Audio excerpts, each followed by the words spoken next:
Thanks, your favorite attorney. Thanks, your favorite attorney. Thanks, your favorite attorney. So if you've been in an accident that wasn't your fault, call your favorite attorney now. 800-513-2164. That's 800-513-2164.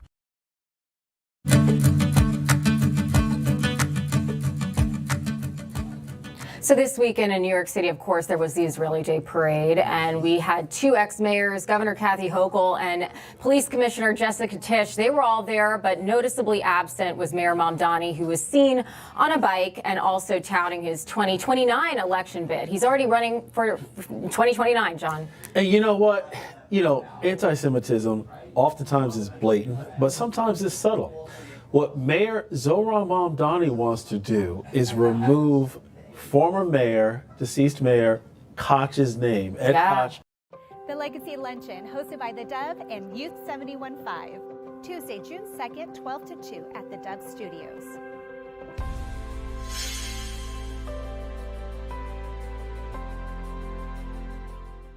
This is Mornings on the Dove. Well, good morning to you. Am I on that? You coming? Okay, good morning to you. How y'all doing out there? Happy, let's see, what is today?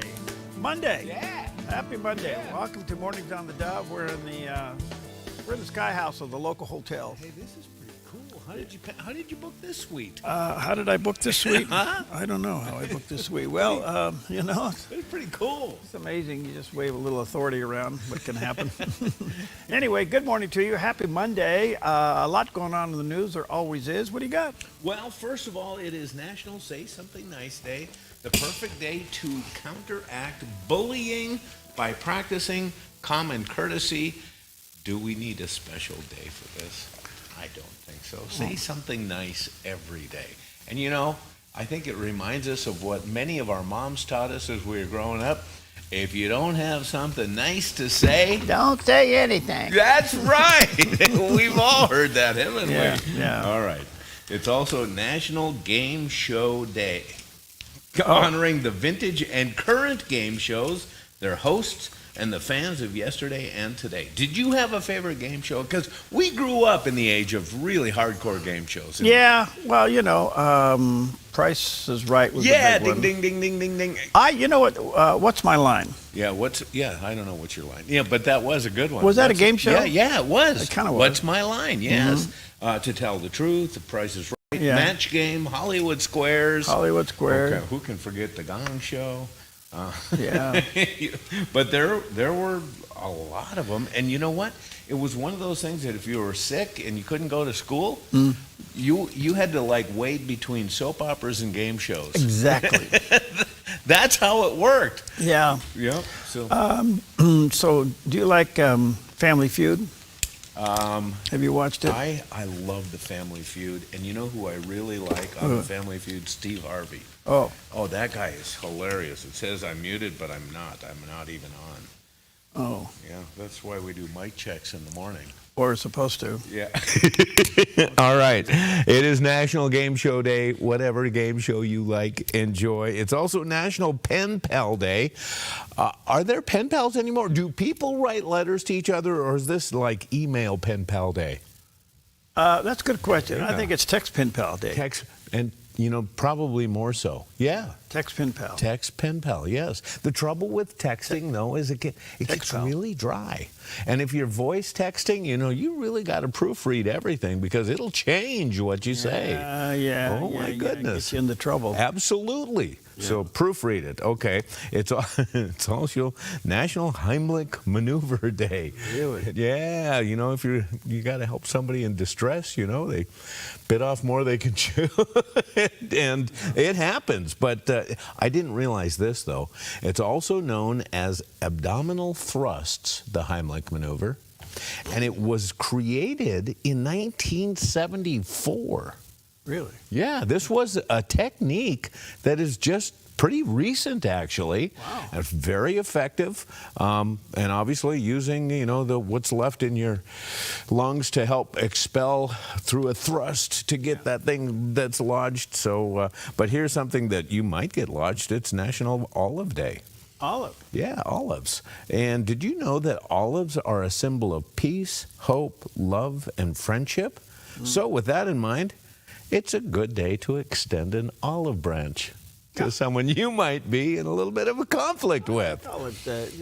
You ever stop off at the olive tree down on I-5? I have never, and I've always seen it. You know, it's one of those things when you're on I-5, it's like, how much time do we have to get there? Well, I know you're driving 700 miles an hour. Yeah. You ought to go in there and take a look because they have them in all flavors. Oh. You know, and they have samples. Oh, I love it. Do you do garlic olives? And, Yeah. Oh, we have a really good friend who. And Grinzella's, the other place, which I like going there because it's one of the few places I can get a liverwurst sandwich. Really? Yeah. Liverwurst. Mm-hmm. Wow. Made the way I like now, it. Now there's a throwback. Yeah. Yeah, made the way you like it. How do you like it? With mustard and lettuce. Okay. Certain bread. And, Ooh. yeah. I'm getting hungry now. Got to have the hot mustard, you know. All right. And, all I have to eat today is hazelnut cake. It's National Hazelnut Cake Day, originating in the Piedmont region of Italy when the cost of flour was expensive, and the cake was created when local farmers were looking for ways to avoid wasting leftover hazelnuts after harvest. So they ground up the hazelnuts, substituted for flour, creating a delicious delicacy. And today there are many variations of hazelnut cake, but I'm not sure I've had much. You know, that's a good question. I don't think I have either. Yeah, so have an olive instead. But that's all I got for you today. That's it. Olives with your cheese and salami is really good. Oh, yeah. Yes, right. That's, Okay. Yeah. Well, speaking of hazelnuts, there's one that does the weather here. A look at our forecast from Grange Co-op. Today in northern Oregon and southern Washington, sunny and warm with daytime high temperatures in the mid-80s for Vancouver, Portland, and McMinnville, and upper 80s around Wilsonville with temperatures rising tomorrow.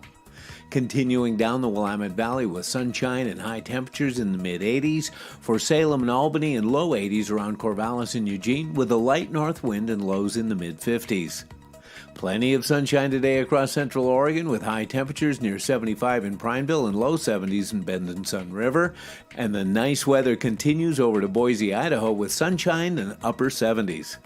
Along the Oregon coast, sunny and breezy for Coos Bay with a high near 70 and Port Orford near 66. Sunny in Brookings with a high in the low 60s and Crescent City, California with a high in the mid 60s. In southern Oregon, sunshine continues across the Rogue Valley and Klamath Basin with afternoon high temperatures in the mid-upper 80s for Grants Pass, Medford, and Ashland, and mid-70s around Klamath Falls.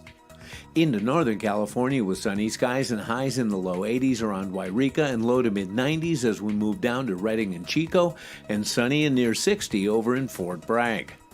In the Bay Area, lots of sunshine for Santa Rosa, Napa, and down through San Jose with daytime high temperatures in the mid-80s and mostly sunny and low 70s in San Francisco with a light southwest wind. Sunny skies across central California all day from Sacramento through Stockton, Modesto, Fresno, Visalia, and Bakersfield with high temperatures in the low 90s and clear skies tonight with lows in the low 60s. It's a snapshot of your Monday weather from Grange Co-op. What a beautiful shot Whoa. off of Roxanne this morning, looking, actually Mount Baldy, I guess, or Roxanne, I think it is, looking straight north and northeast, I should say. That's, nice. It's gorgeous. Mount McLaughlin up. Mount McLaughlin, yeah, or Pitt, depending on how old you are. Yeah. How long you've been in the area, but yeah, well, we're at the beginning of a busy week and a busy day, but before we venture forward, time for some great encouragement this morning with Dr. David Jeremiah. The author of the gospel is preeminent. One more thing we must remember, and that the author of the gospel is our Lord Jesus Christ. He is the image of the invisible God, the firstborn over all creation. For by him all things were created, and he is before all things, and in him all things consist. And he is the head of the body, the church, who is the beginning, the firstborn from the dead, that in all things he might have the preeminence. As we see Jesus more clearly, men and women, the gospel gets bigger and bigger in our hearts. His death becomes more wonderful. His resurrection becomes more astonishing. Sin becomes more disgusting, and the devil seems more evil. The restoring work of the Spirit gets mightier. The global extent of the gospel becomes more important. And the connection between everything in the Bible becomes clearer. Our yearning for eternity becomes greater, and the love of God becomes more delightful in our lives. When you put Jesus number one, everything else starts to get in its right place. Is Jesus truly preeminent in your life? Is he number one? If he's a good 2 or 3, there will be nothing victorious about your experience. Someone said a long time ago, only in the Christian life does surrender bring victory. So surrender your life to Christ. Make sure he's number one. Wow. Well put. Well put. Yeah. Good way to start the day. Good way to start a new month. Today is June 1st. Yeah. So you got a new day, a new week, and a new month all at the same time. All right. So that's why we're in a new location. I have no idea where we are. It's nice to be here, though. Send letters and let's see if they can make it here. Yeah, good luck. Good luck. All right, good morning to you. 9 minutes past the hour. Let's take a look at some of the top stories, and which kind of interesting. We're kind of on edge. They said perhaps a nuclear deal has been reached, that Iran says that they have agreed to no nukes. We don't know what that means. We haven't got the details. In the meantime, it's rumored that the president of Iran has resigned. Apparently, they are in complete disarray, which has now left things kind of hanging again with the deal. Yeah. Who can make the deal? Right, right. And will because he did resign, and apparently the hardliners are kind of taking control. Yeah. The Revolutionary Guard. Revolutionary Guard. Yes. So I don't know where this is going to go. The president said, now this is a new one for him. He said, President Trump said he vows to end Iran slowly but surely if the deal isn't reached. Huh. What does that mean? I don't know. So a lot going on here, and apparently there was a shooting down of some drones over the weekend. So the ceasefire, the firing of the non-ceasefire, ceasefire that has firing going on. This is the strangest ceasefire we've ever seen. We've never quite seen one like this before. The bottom line is that, according to Secretary of War Pete Hegseth, the military is more than capable and more than ready. So everything is hanging in the balance. We really don't know what's going on with the president of Iran resigning, the military guard, or the radicals trying to take over. They say the country is pretty much in disarray. What's interesting to me is we still haven't created the atmosphere by which the citizens can rise up and take the country back, primarily because they can't defend themselves. Exactly. And the Revolutionary Guard basically is an arm of their military that was designated to keep the peace in country, meaning you keep down the dissidents. Yeah. And of course, those dissidents, they want Western values and some of the things that come with the principles under which we live. So, they're being held under their thumb, that's for sure. Whoever thought that Belgrade, Serbia would be in the news? What? Yeah. The president is saying that apparently the president of the United States, American President Donald Trump, is easily the most popular United States political leader in his country in a very long time. Apparently he has high ratings. Now, I'm not sure what this means about anything, and that if he was to come visit Serbia, that hundreds of thousands of people would be in the streets to welcome him. So do we see a trip coming up? Well, he does like a good party. Yes, he does. And he likes it when he's the center of attraction. Exactly, yes. So anyway, it said that it looks like that the presidential election reached astronomical proportions, with 3/4 of the Serbians liking Trump and wanting him to win. This was the early one back in 2024. Really? Now, you got to remember that Serbia was kind of caught up in the Yugoslavia mess and all those things in days gone by. So they're trying to say, hey, we like you over here. Come, gay West, come visit us, Yeah. So I don't know, but is there a Serbian trip? In the cards? I don't know. It could be. I mean, he'd like to go. The parade's all about him, wouldn't it? Yeah. Okay, so we'll see where that goes. Yeah. Well, this is really interesting. There's rumors that people are leaving blue states. Well, all of a sudden the data is really supporting it. Okay. some reports show that 725 big companies have relocated headquarters between 2018 and 2025, with Dallas-Fort Worth being the leading cities by which they are moving to. The relocation wave is reshaping the balance of economic power in America. The Dallas-Fort Worth area led in the nation out of the 725, 111 headquarters relocated there. Others have been moved around in various other states, from Nevada to other states, but Texas and Florida seem to be the big winners. And the big losers, Los Angeles, San Francisco Bay Area, Boston, and so goes the other blue cities, with the San Francisco Bay Area posting the net loss of 163 headquarters have moved out. Wow, that's significant. That's big stuff. Yeah. And that all started with Tesla saying bye-bye. Bye-bye. Yeah, interesting. You know? And, so that's pretty interesting. yeah, and a lot of the Democrat governors from these states are just indifferent to this until they realize how it's affecting their bottom line. Well, look, these are people that don't know what it is to run a business. They don't know what it is to make a payroll. Political office to them is like running the 7th grade. Yeah. Yes. You know. Yes. It's just a popularity contest. Yep. It pays a lot of money and has a lot of benefits. Yep. Yeah, they actually sit down and work and think and be able to balance things. Oh, I have to do that too? You know. But this is sad. Okay. The mayor of New York boycotted the annual New York celebration of Israel. Oh. It's an annual day and parade where governors and mayors have normally and traditionally have attended.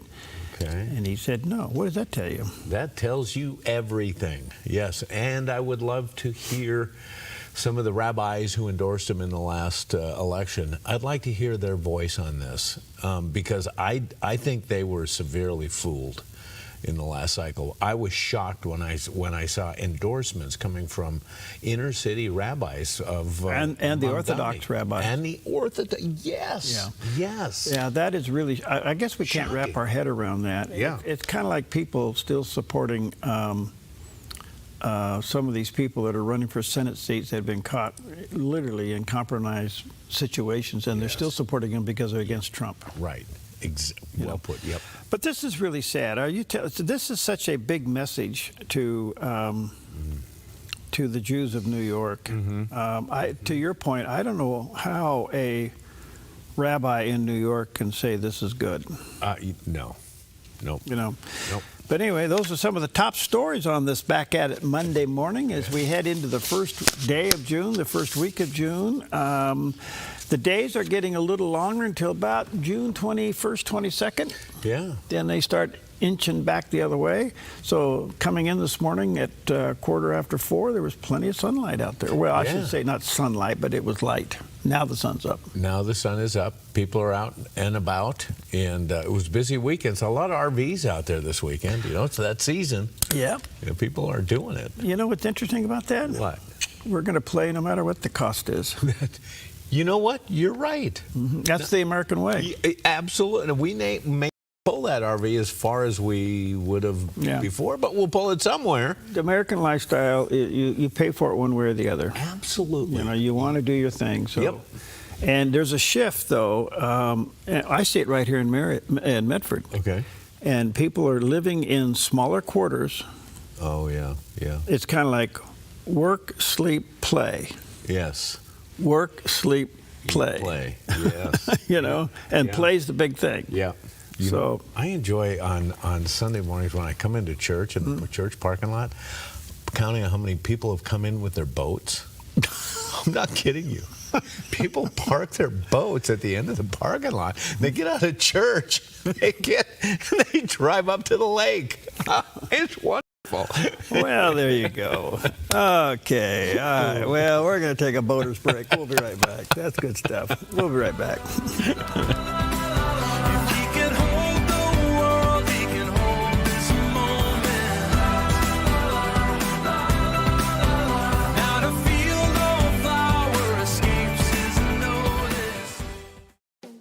Since 1934, Grange Co-op has been more than just a store. We've been a cornerstone of our community, owned by people like you. We proudly offer top-quality farm and ranch supplies, including our own Rogue feed, as well as workwear, Western apparel, garden essentials, and pet care products. By signing up as a Grange Rewards customer, you not only enjoy exclusive benefits like special offers and 1% back on most purchases, but you also become part of something bigger, a cooperative that you own and help shape. Join Grange Rewards today.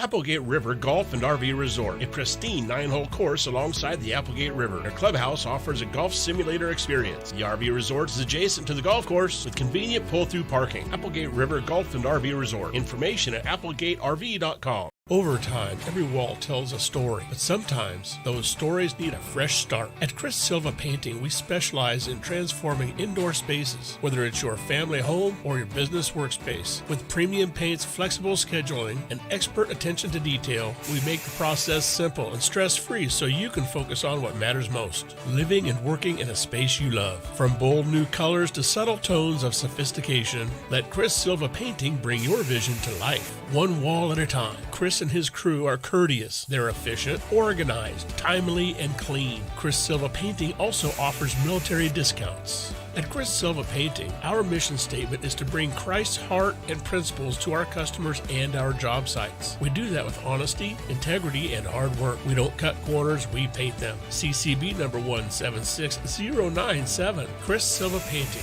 541-890-3960. 541-890-3960.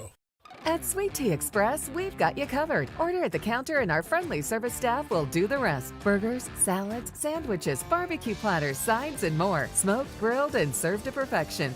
Sweet Tea Express. Breakfast, burgers, and barbecue. Well, good morning to you. Happy Monday. Happy June 1st. Happy at it. A lot going on. Beautiful weather. Going to see some warm temperatures today, huh? Yeah. Oh, by the way, big news over the weekend. Mom's Mother's Day gift finally showed up from Puerto Rico. We sent her my mom lives in Central California, Visalia. We sent her a Mother's Day gift from here to Visalia, and it didn't show up. She didn't get her gift, so we tracked it, and it was in Puerto Rico. And we thought, how do you get it back? It was in Puerto Rico. Really? So then we put a tracker on it, we chased it down, and then we watched it. It went to Florida. And then it started making its way up through the southern United States. Really? Yeah, she finally got the weekend she got it. I hope it all fits, Mom. I hope you enjoy it. Wonderful. Well, gosh, that sounds like Sue booking me a travel trip. I'd have Sue. I'd have to go to like Atlanta for some business meetings. Right. I saw the United States. Yeah, she's booking the but she saved me $10. Exactly. But I lived on an airplane for 2 days. I know it. Oh, yeah, okay. That's good. Anyway, good morning to you. 21 past the hour. A little bit of an update of the tragedy, unfortunately, up there in Washington State with the paper mill fire there in Longview. The final count is 11 people have lost their lives, and it has devastated that community where one of the tanks holding some chemicals exploded, and it went from 2 to 11 people. And apparently it was very, very destructive. It was a huge explosion and very toxic. I guess the cleanup is not going to be easy. And so anyway, our thoughts and prayers to those families up in Longview, Washington. It's just absolutely devastated the town, as you can possibly imagine that. All right, let's take a look at the satellite image. Here's what's going on weather-wise, and we have severe clear out there. Boy, it looks good. Warm temperatures, and that front you see doesn't really hit us. It swirls and goes to the north. Yeah, we got 85 today and sunny and partly cloudy tomorrow, but going up to 88 before it drops into the mid-70s again. So pretty nice week in front of us. Yep. First week of June. That's hard to kind of get a handle on. First week of June. Yeah, we're watching some of the activities of the new mayor of New York. And obviously we just commented on the fact that he wasn't participating in any kind of Israel celebrations, was he? Well, the other thing that he's doing is he's looking at properties in New York. And if you're a property owner, if you are a landlord and you are in his crosshairs, look out, because he is moving to confiscate properties from owners if they're not up to code, and a whole new conversation has erupted about housing in New York, according to Nicole Maliotakis from the House Ways and Means Committee, who was on Fox Business's Varney and Company. I have news for the mayor. Number one, let's be real and call it what this is. Trying to seize private property, that is communism, number one. Number two, New York City is actually the biggest slumlord in the city of New York. We have 350,000 people living in New York City Housing Authority projects. And when you look at these facilities, there's mold, there's leaks, there's rodents, there's roaches, there's all sorts of problems, not to mention real serious, dangerous crime issues as well. That's why I've called for HUD to inspect these properties more often. They need to be held accountable, the city of New York. So the idea that he's going to go after other city landlords when they can't even manage the portfolio that they currently have to provide a good dignity of life for those residents is mind-boggling. Secondly, you have a bunch of illegal conversions that are happening all across this city. Homeowners are turning 2-family homes into 5-family homes. We've seen a number of fires, some deadly. As a result of this, is dangerous, and the city needs to crack down on that. And lastly, we need more affordable housing. Yes, you're discouraging investment, Mr. Mayor. And what I'll also say is we need senior housing, we need housing for our developmentally disabled, not more shelters that the mayor keeps propping up at the cost of $10,000 per unit to house one individual in these homeless shelters. So he has a lot of work to do if he wants to actually build housing stock in this city and clean up the mess that has come under his predecessors. And if he wants to encourage investment, he has to stop with these crazy regulations that make it impossible to be a homeowner or landlord or a property manager in this city. Wow. Okay. This, I think, was sometime last week. Talking to some people, and then I went online and looked up a few things. Do you know the difference between socialism and communism? And there is a difference. Okay. And what Mondani has done very successfully is he's used socialism to bring in communism. And, you know, it's usually the first step. So what he did was he's promising everything, okay? Right. And then you mix over the top of that his religion. Right. So he's used socialism to bring in communism to usher in Sharia law. That's the sequence that he's in. You say, oh, Perry, you sound like a conspiratorial radical. Look at this. Watch this. Oh, yeah. Okay? He is a radical Muslim that wants to take control of the city. Okay? And the question I have is, has anybody ever done a study on how much power the mayor really does have? Oh, I wonder. Yeah, I wonder. At what point is he violating the state legislature? At what point is he violating city ordinances or the city charter? Yeah. Does he have enough power to step in and to take control of private property? Does he have that kind of power? I can't imagine. I can't. And that's what he is saying that he's doing. Right. So he used socialism was, elect me and you're going to get free food. Right. Yes. Yeah. And affordability. I'm going to get you affordable housing. Right. Okay. And I'm going to stick it to the rich because they need to pay their fair share. That's socialism. Yeah. And he gets involved, and then now he starts ruling as a communist, where I'm going to do this. I'm the king. I'm the ruler. I'm going to take, and I'm going to give, okay? Which at the end of the day means that he can impose what he really wants to impose, and that's Sharia law. Because it coexists in the UK. Now they're starting to reject it. The question is, can they? And are we going to allow it to happen? So you got two places in the United States you got to think about this very seriously. Okay. New York City and down in Austin, Texas. Oh, yeah. Yes. Where they want it. Yes. Okay, so that's happening down there. Okay. So these are things you need to be aware of, folks, and understand this, that without God, it's human control. We are free because the Judeo-Christian God represents freedom, true freedom, and that's how we were founded. Unless you understand that and you were taught that, then all this is foreign words to you, okay? Yeah. So the opposite of that is control, okay? And all these people that feed into socialism they buy the lie that somehow the government's going to take care of them and be their answer, going to be their God and take care of them, when actually they were pawns in their hands to the elite.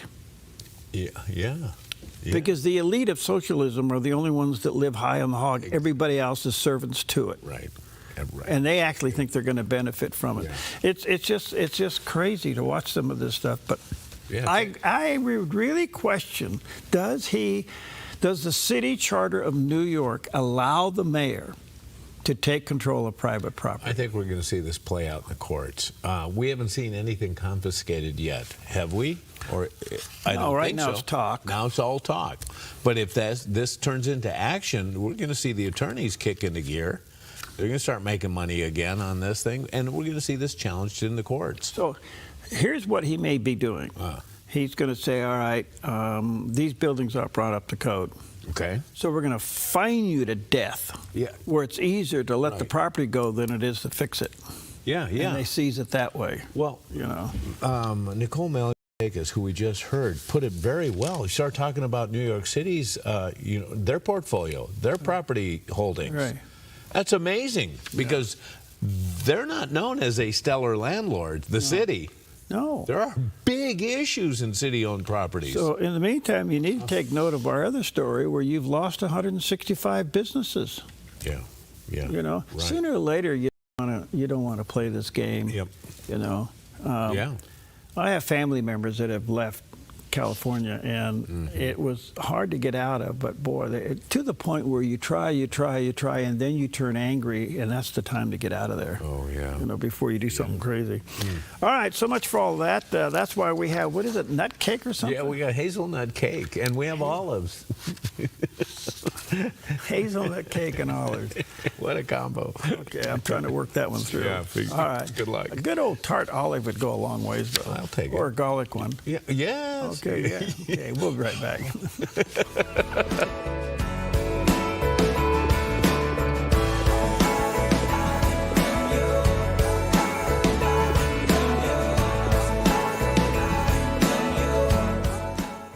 I'm Susanna, and I contracted KA Designs to do custom cabinets throughout my house. We chose a really beautiful maple wood that really creates like a nice airy space. Everything was custom, and it was really cool because I got to literally see it come to life in person. We love to entertain, and we have a large family, so everything came together perfectly, exactly what I wanted. I highly suggest KA Designs if you're looking to design your dream house. Go check them out in their showroom. You will not be disappointed.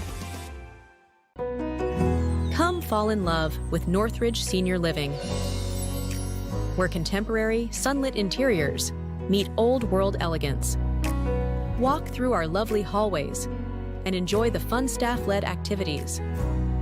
Forge lasting friendships with other residents and our exceptional caregivers. Dine in style. Gather near the fireplace under breathtaking chandeliers. Our reasonably priced apartments are spacious with private balconies. Northridge is Christian-owned and operated, pet-friendly, and only 2 blocks from Asante Rogue Regional Medical Center. On-site, in-home care is available. We also offer senior adult daycare, where your loved one can spend the day with us, and the evenings with you. Northridge Senior Living. Your home.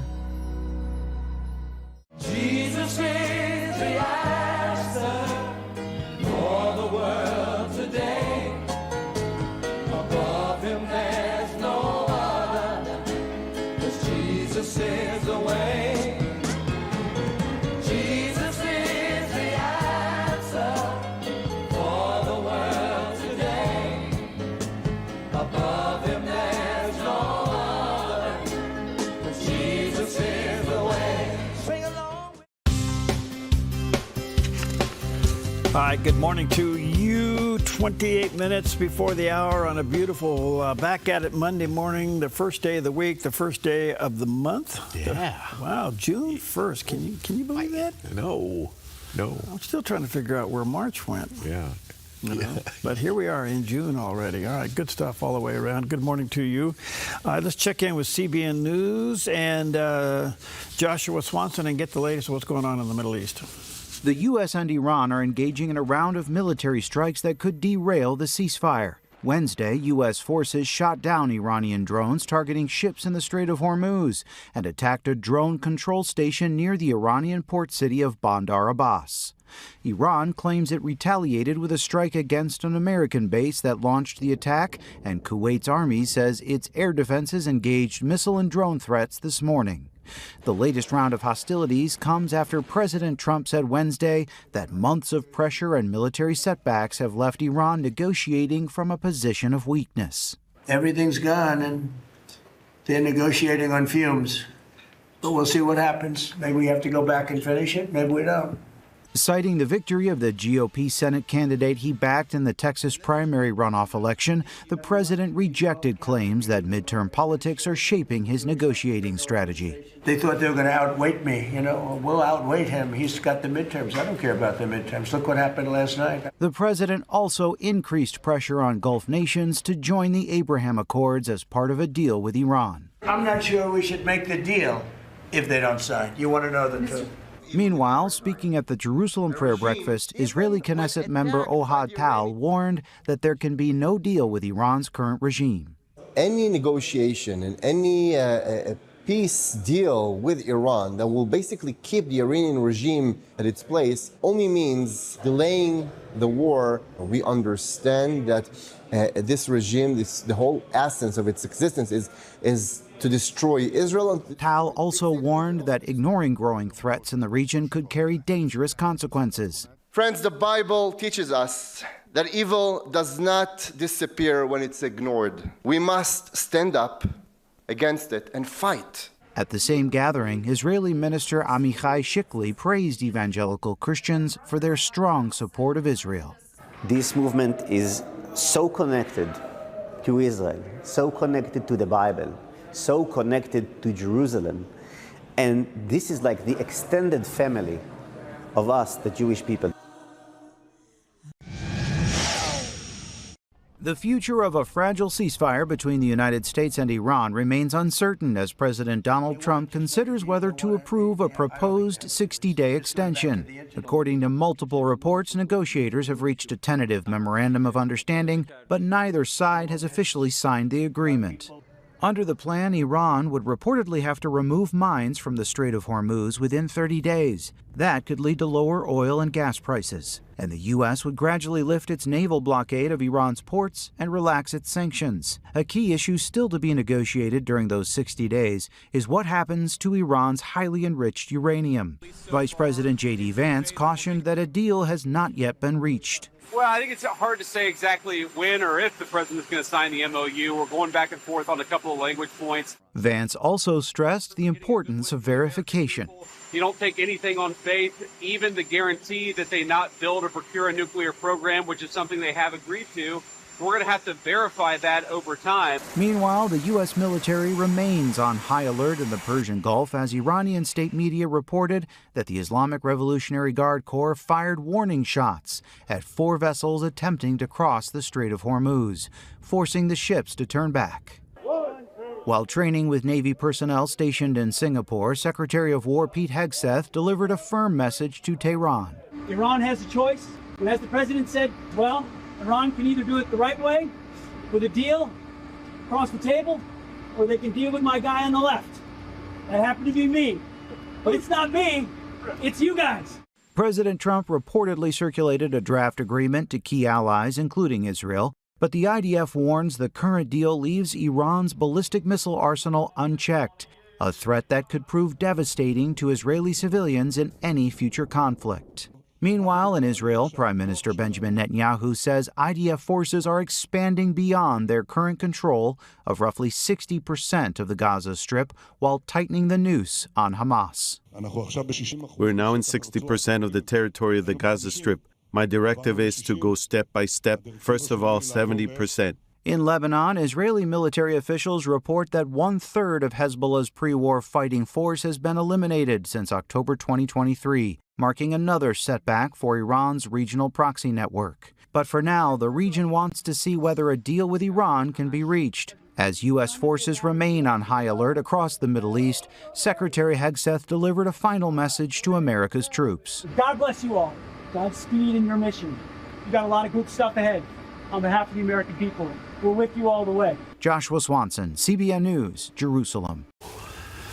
Well, different day, isn't it? It certainly is. Oh. And by the way, from what I understand, reading various things, recruitment in all branches of the military is at an all-time high. It's because they put the back into it. There is a warrior ethos back Yeah, in you the got US rid of military. all of this woke baloney. Yes. You put the warrior spirit back into it, and I can't believe that in the past administration, that if you went in the military and you wanted to transition, we would pay it as taxpayers. well, it became really a loophole. What happened is they enlisted with the full intentions of doing this. Yes. Because the government ends up paying for it. Right. And then you really never get deployed to anything that would hurt you. You end up, driving, yes, people around in a funny Jeep. But it's just crazy. So anyway, that's all been cleaned up. Yeah. And what's really interesting to me is the amount of generals that bought into this in the previous administration. Yeah. And even went AWOL during their own service. Right. But the bottom line is that recruitment is an all-time high, which is really encouraging. Yeah, and I think that speaks volumes. Yeah. Yes.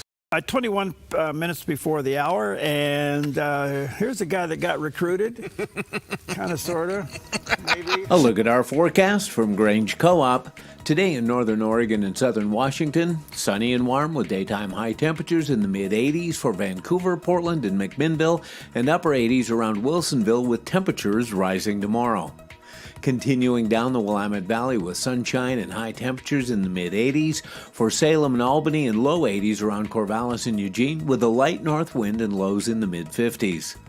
Plenty of sunshine today across central Oregon with high temperatures near 75 in Prineville and low 70s in Bend and Sun River.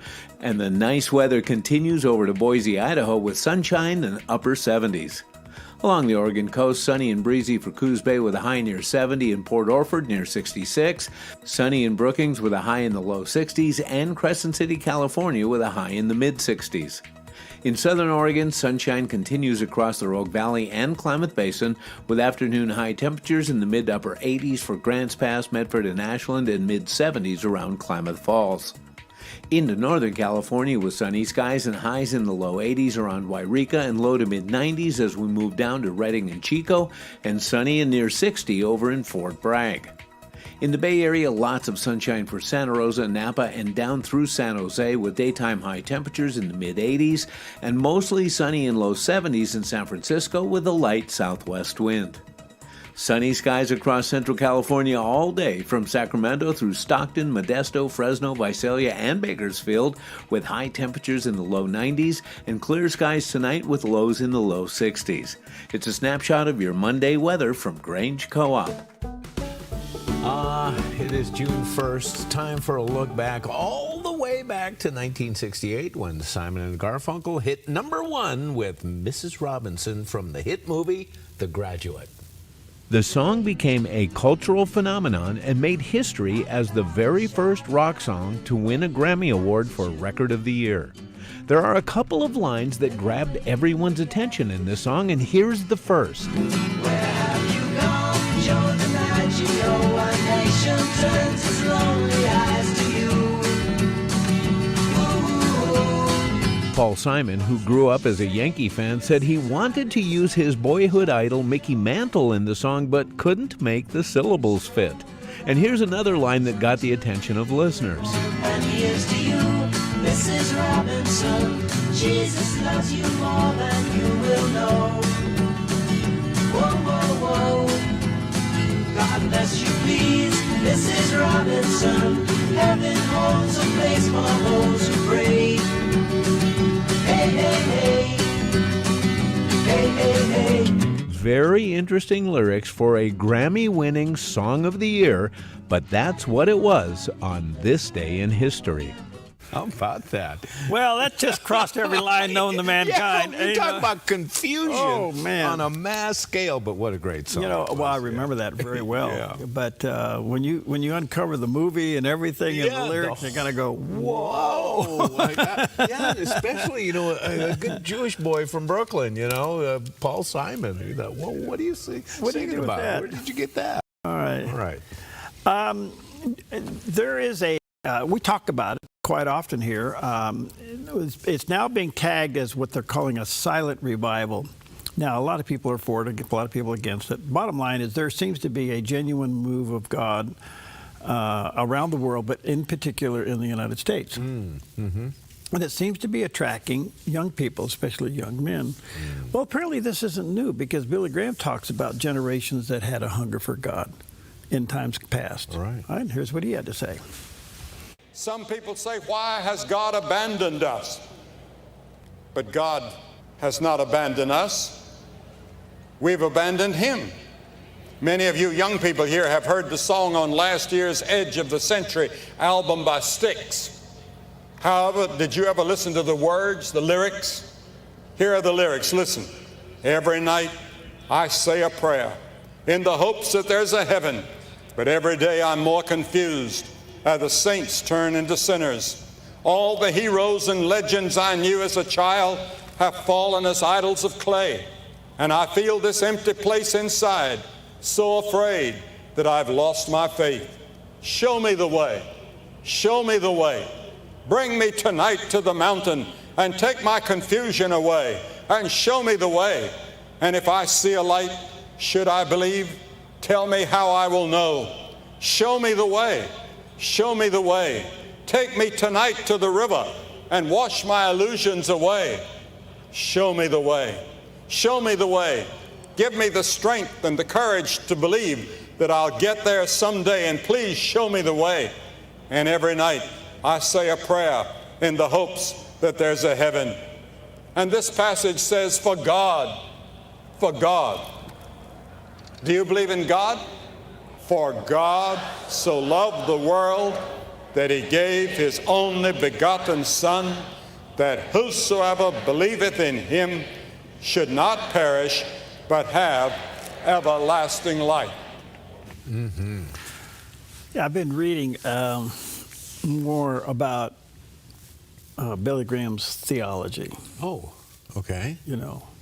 Where he went to church, his progression from a young boy up to being called into the ministry, to evangelism, to his theological training, to his background. So it's kind of interesting. Yeah. But he took John 3:16 seriously, and that was the catapult that put him into world evangelism for whosoever. And whosoever, yeah. Yeah, good stuff all the way around. Wonderful segment. All right, good stuff. All right, we'll take a quick whosoever break right here.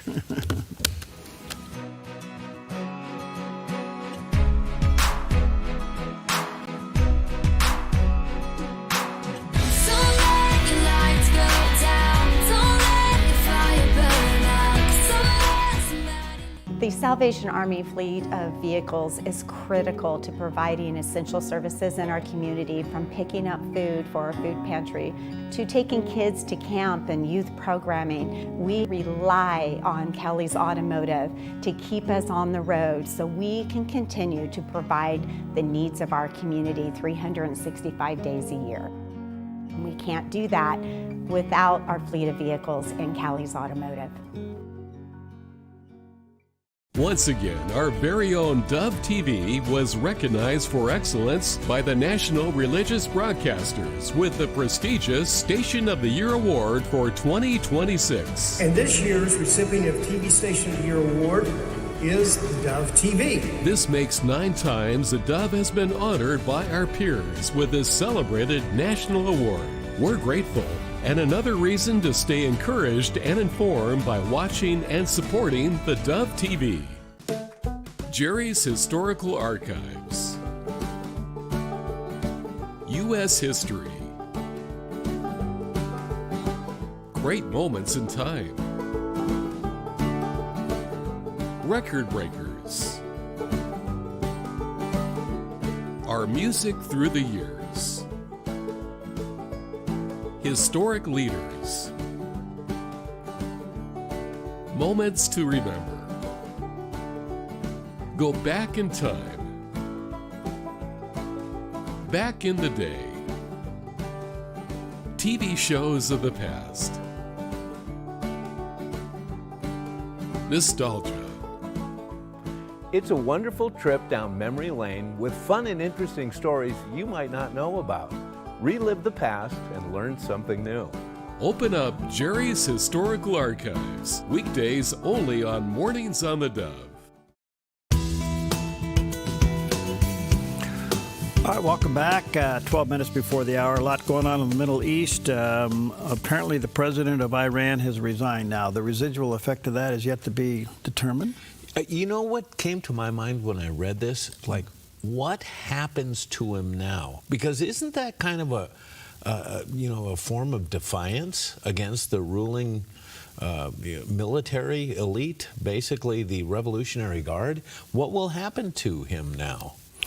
Good question. I mean, I would imagine his life is in danger. I would think so. But there was a time early on in this conflict where Secretary Bessent, Secretary of the Treasury, was tracking money, large amount of money, being transferred out of Iran into foreign banks by some of the officials. In other words, indicating that they may be skipping town and go somewhere where they can get their money. Yeah. So I don't know if he's going to be given a pass or what this is all about, but it does indicate that things are falling apart. And if the Revolutionary Guard is going to be the ones in control, then you have no deal. You've got chaos. Yes. You know. Yep. But he's gone. So the question is that the president wants a peace deal. The president did say over the weekend that apparently Iran has agreed to give up nuclear armament.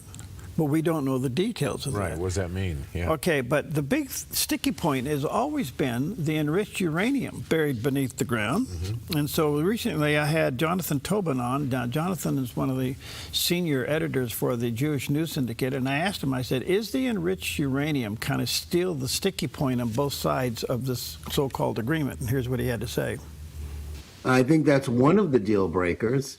Certainly as long as that remains in their hands, there is no real Iran nuclear deal. There is no guarantee that they can't in some way get back to building a nuclear weapon, especially since they hope, as they did in his first term, they were waiting him out. They were hoping that he would be defeated for re-election and that things would ease up on them. And that's exactly what happened. The basic problem here is not this sticking point or another sticking point. It's the fact that President Trump has to know, because he's said this in the past and he's acted like he understood it, there is no deal that is consonant with American security and the security of the West that the Islamists that run Iran will ever keep. That's not who they are. They are involved in a generational war against the West, against the United States. They've been at war with us not since, February 28th. They've been at war with us since 1979. And that's how the people who run that regime, the new, the current, leaders who were the acolytes of the ones that were, knocked off at the beginning of this war, there's no reason to believe, there's no reasonable scenario in which an Islamist government that believes what they believe religiously, politically, and there is no difference between their religion and their politics. It's all one thing to them. There is no such deal that ends their war on the West that they will ever accept. Yeah, so here we are talking about peace deals, and so it doesn't look like there's ever going to be one. In the meantime, delay. So several scenarios that were left on the table. If the president keeps trying to do a peace deal, thinking that somehow they're going to give up their nukes, well, what does that mean? Do we go in there and get them? Yeah. Do we get the enriched uranium? I mean, if that's the deal, great. I think we're all for it. Yeah. But it doesn't appear that that's the deal. Yeah. Is this a setup to delay, to do something that would almost be suicidal by the Iranians right before the 4th of July celebrations that would really give the president a black eye. Right. Yeah. Yeah. So there's rumors that Iran's outsmarting the president by feeding him down this thing and then let it blow sometime around the end of June going into July. Okay. Yeah. So there's a lot on the table here. In the meantime, gas prices are still up there. Yeah, yeah, and it's interesting when you look back at the history on this. You know, he mentioned the fact we've been basically at war with them since 1979. Right. I'll never forget, Pam and I lived in New York in '78, and I would see these protests on 42nd Street and Fifth Avenue, and it was the radical Muslims of Iran who were protesting against the Shah, and they were doing this on New York City streets. They would bottle up traffic. They would stop traffic. And I remember watching this over and over again, trying to figure out how are they allowed to do this, to tie up traffic, to have these vocal protests. Well, then they came to power. They won. Of course, we know what happened. They took our people hostage. And then, of course, we've been in this conflict with them ever since. Then we see 9/11. We see the towers come down. And we say, we will never forget, until they elect a Muslim as mayor of New York. I just can't believe the cycles. Well, it's because I think we live in such we've enjoyed America so well, and we've misplaced success at the cost of being vigilant. We replaced luxury. We replaced vigilance with luxury. Vigilance with time away and vacations and all this, which is the American lifestyle. True, yes. Okay? Yeah. And in that came the credit issue and all of those things. So we've enjoyed this beautiful land, and to the point where we let our guard down. Yeah. And now that we're fighting it, we have to win this. You have to get rid of this cancer, and sometimes cutting cancer out is not easy. Well put, yes. It has to be completely taken out, and we don't like the follow-up surgery and chemo and all the stuff that goes with it. It's hard, yes. And I'm talking about socially here, but that's what's going on. Exactly. All right, stick around. Chris Salcedo will be back with us, veteran broadcaster who wrote the book, the author of The Rise of the Liberty-Loving Latino. We'll be talking about what happened in Texas with Ken Paxton winning. The Senate is on tilt. Yep. And the Senate rock and roll there. And Dr. Adam Rasmussen will be with us from the Cultural Research Center in Arizona. We have a lot to talk about there. All right, well, this is cool. An 87-year-old DoorDash driver in Washington says a wrong turn may have changed his life forever. Joe Simmons of Vancouver had been delivering food orders to help pay for medication and everyday expenses, despite the job becoming increasingly difficult physically. But during one recent delivery, Simmons accidentally showed up at the wrong house where he met Eliona Dickey. After talking with him, Dickey was surprised to learn the man standing at her door was 87 years old and still working long delivery shifts. Simmons admitted the job had become exhausting and that he had even suffered falls while making deliveries. Touched by his story, Dickey gave him $100 and encouraged him to take the day off. Then she posted online and started a fundraiser hoping to help ease his financial burden. At first, donations trickled in, but soon thousands of people began contributing, eventually raising more than $30,000. Overwhelmed by the kindness of strangers, Simmons said he believes the accidental stop happened for a reason. And he added, "She's my angel."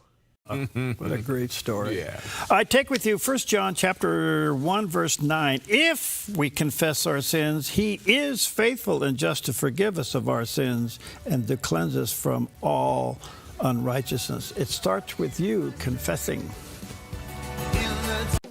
Since 1934, Grange Co-op has been more than just a store. We've been a cornerstone of our community, owned by people like you. We proudly offer top-quality farm and ranch supplies, including our own Rogue feed, as well as workwear, Western apparel, garden essentials, and pet care products. By signing up as a Grange Rewards customer, you not only enjoy exclusive benefits like special offers and 1% back on most purchases, but you also become part of something bigger, a cooperative that you own and help shape. Join Grange Rewards today.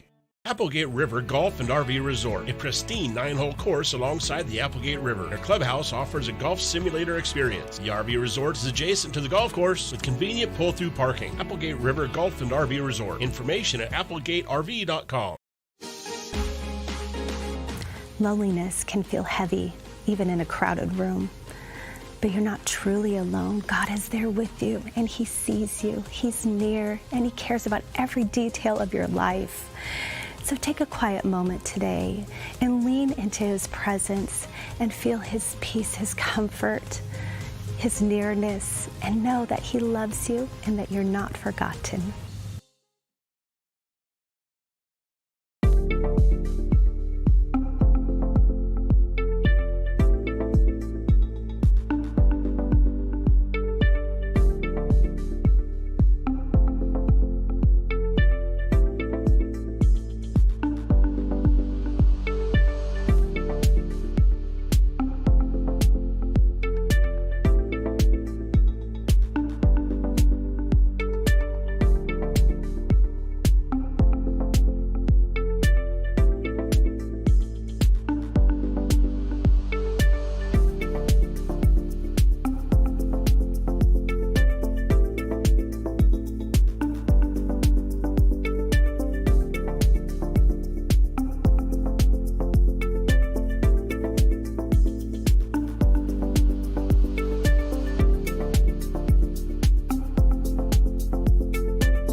Hi, I'm Ryan Robertson, host of a brand new program on the Dove, Ministries on the Move.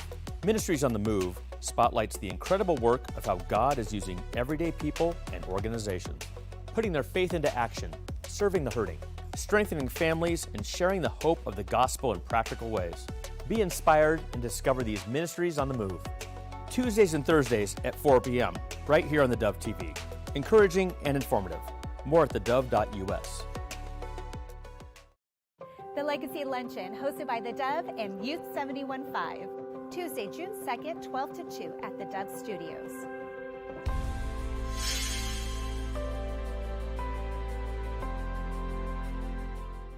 Good morning. You're tuned to the Dove, encouraging and informative, helping Oregon, Northern California, Idaho, and Nevada start the day with news and encouragement. This is Mornings on the Dove. Well, good morning to you and happy Monday. Welcome to Mornings on the Dove. Here it is, the first day of the week. First day of the month. Wow, Yeah. you know, we got a lot going on here. Yeah. And we've relocated to a new hidden place. We're not telling you where we are, but we're broadcasting live from wherever this is. It's beautiful. Yeah, looking down over the valley this morning in a new way. So anyway, good morning to you. Happy Monday. A lot going on in the news. Do we have a deal? We don't have a deal. The president of Iran resigns. What does that mean? Who knows? Fuel going up? Is it going down? Well, where are we? I have no idea.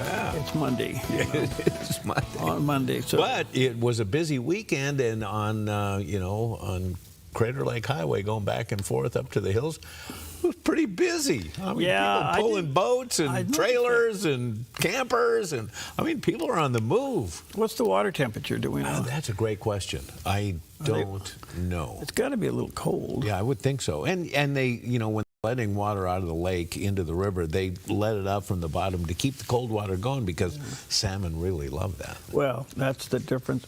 That's good dam management. Absolutely. Yep.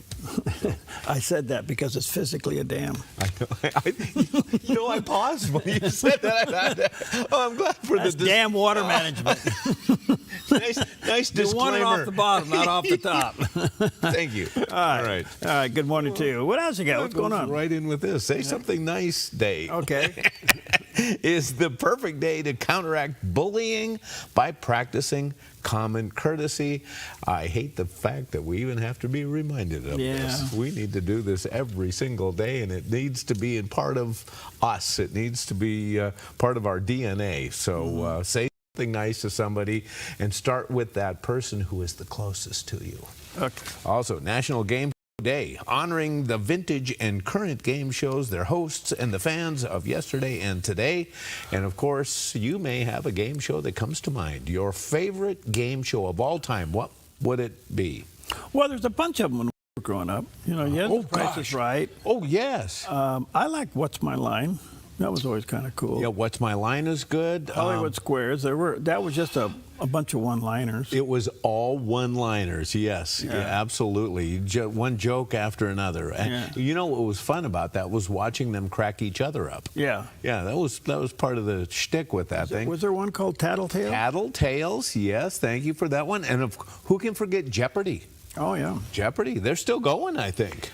How about the $64,000 question? Oh, yes. Remember that one? Yes. They put you in the tube. And then they've had, remember Fear Factor? I think Joe Rogan at one time hosted that, and that was when they made you eat bugs and stuff like that. Oh, it was wonderful. You just gag watching it. Yeah. It was great. So do you watch Jeopardy now? I do not. I am really unplugged on game shows. Wheel of Fortune? Wheel of Fortune. You know what? I like that. And I think Vanna White is still flipping the letters. She is. Yeah, she's collecting Social Security and flipping letters. Steve Harvey's still doing Family Feud. Oh, and that's the greatest. Steve Harvey's probably one of the best, certainly better than Drew Carey. He's quite an entertainer. Remember, that goes all the way back to, remember Richard Dawson? Yeah. Oh. Richard Dawson, he was on Hogan's Heroes. Wow. Yeah, and he would always kiss all the girls. Yeah. He was kissing them all. What was the show? I don't know if it was a game show, but they'd give these group of comedians, they'd say something and they have to come back and perform it. Oh, yeah. And I think Drew Carey was on Drew Carey was on there. That was actually a funny show. Yeah, he was actually. I can't remember what that was. He was the guy asking the question or making the statement, and they had to come out. It was all improv. Yes, it was really. Some of it was really good. You know? Match Game?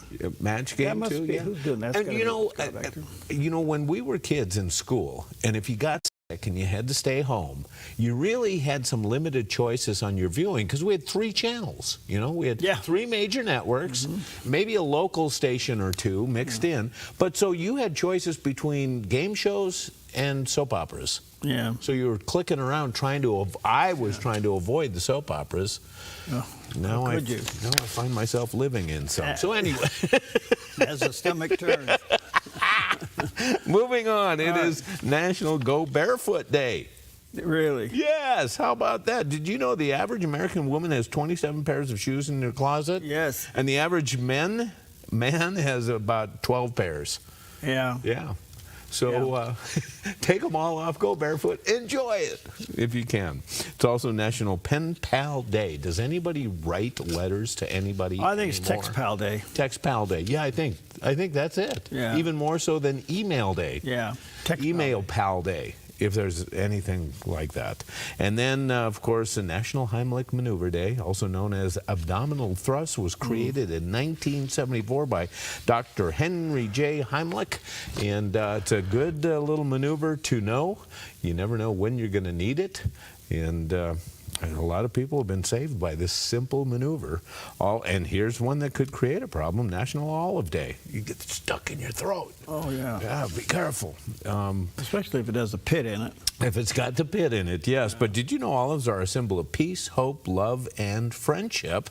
And with all of that in mind, it is a good day to extend an olive branch to someone you may be in conflict with. If you ever go to Israel, see that plate of olives? Yes. Yeah, that for breakfast. Oh, yes. Okay, that's unusual. Yeah, it really is. They serve a lot of olives over there. And it's really good for you. Yeah. Yes. Yeah, they're good. Oh, olive oil. Oh, my goodness. And then, finally, National Hazelnut Cake Day. Hazelnut cake originates in the Piedmont region of Italy. And you know what? I'm not sure I've ever had hazelnut cake. Hazelnut's a great flavor and everything. You know, we get it in those little creamers now. A lot of people are putting hazelnut in their coffee. Yeah. Yeah, that's okay, I guess. Hazelnut cake. Hazelnut cake. So anyway, whatever tickles your fancy, enjoy, whether it's olives or hazelnut cake or walking around barefoot. Today's your day. Enjoy. That's all I have. Here's a guy that'd give anything to walk around barefoot. Yes. A look at our forecast from Grange Co-op. Today in northern Oregon and southern Washington, sunny and warm with daytime high temperatures in the mid-80s for Vancouver, Portland, and McMinnville, and upper 80s around Wilsonville with temperatures rising tomorrow. Continuing down the Willamette Valley with sunshine and high temperatures in the mid-80s. For Salem and Albany and low 80s around Corvallis and Eugene with a light north wind and lows in the mid-50s. Plenty of sunshine today across Central Oregon with high temperatures near 75 in Prineville and low 70s in Bend and Sun River. And the nice weather continues over to Boise, Idaho with sunshine and upper 70s. Along the Oregon coast, sunny and breezy for Coos Bay with a high near 70 and Port Orford near 66. Sunny in Brookings with a high in the low 60s and Crescent City, California with a high in the mid-60s. In southern Oregon, sunshine continues across the Rogue Valley and Klamath Basin with afternoon high temperatures in the mid-upper 80s for Grants Pass, Medford, and Ashland and mid-70s around Klamath Falls. Into northern California with sunny skies and highs in the low 80s around Wairika and low to mid-90s as we move down to Redding and Chico, and sunny and near 60 over in Fort Bragg.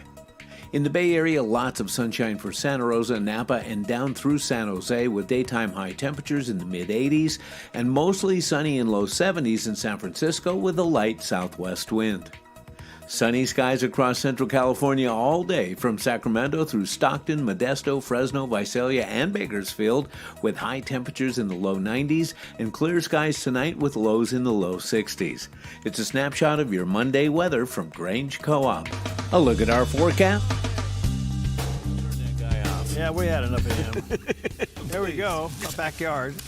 Sun's up and shining, and we went from beautiful green to just matchless brown. And there's that summer shadow we see. Yeah. Yeah, I love it. Yeah, so a little bit more, but looks good. Yes, indeed. Well, time for some encouragement here with Dr. David Jeremiah as he encourages us to preach the gospel with our lives. Let me suggest that we preach the gospel with our lips. We must keep preaching Christ. We must keep holding the cross up.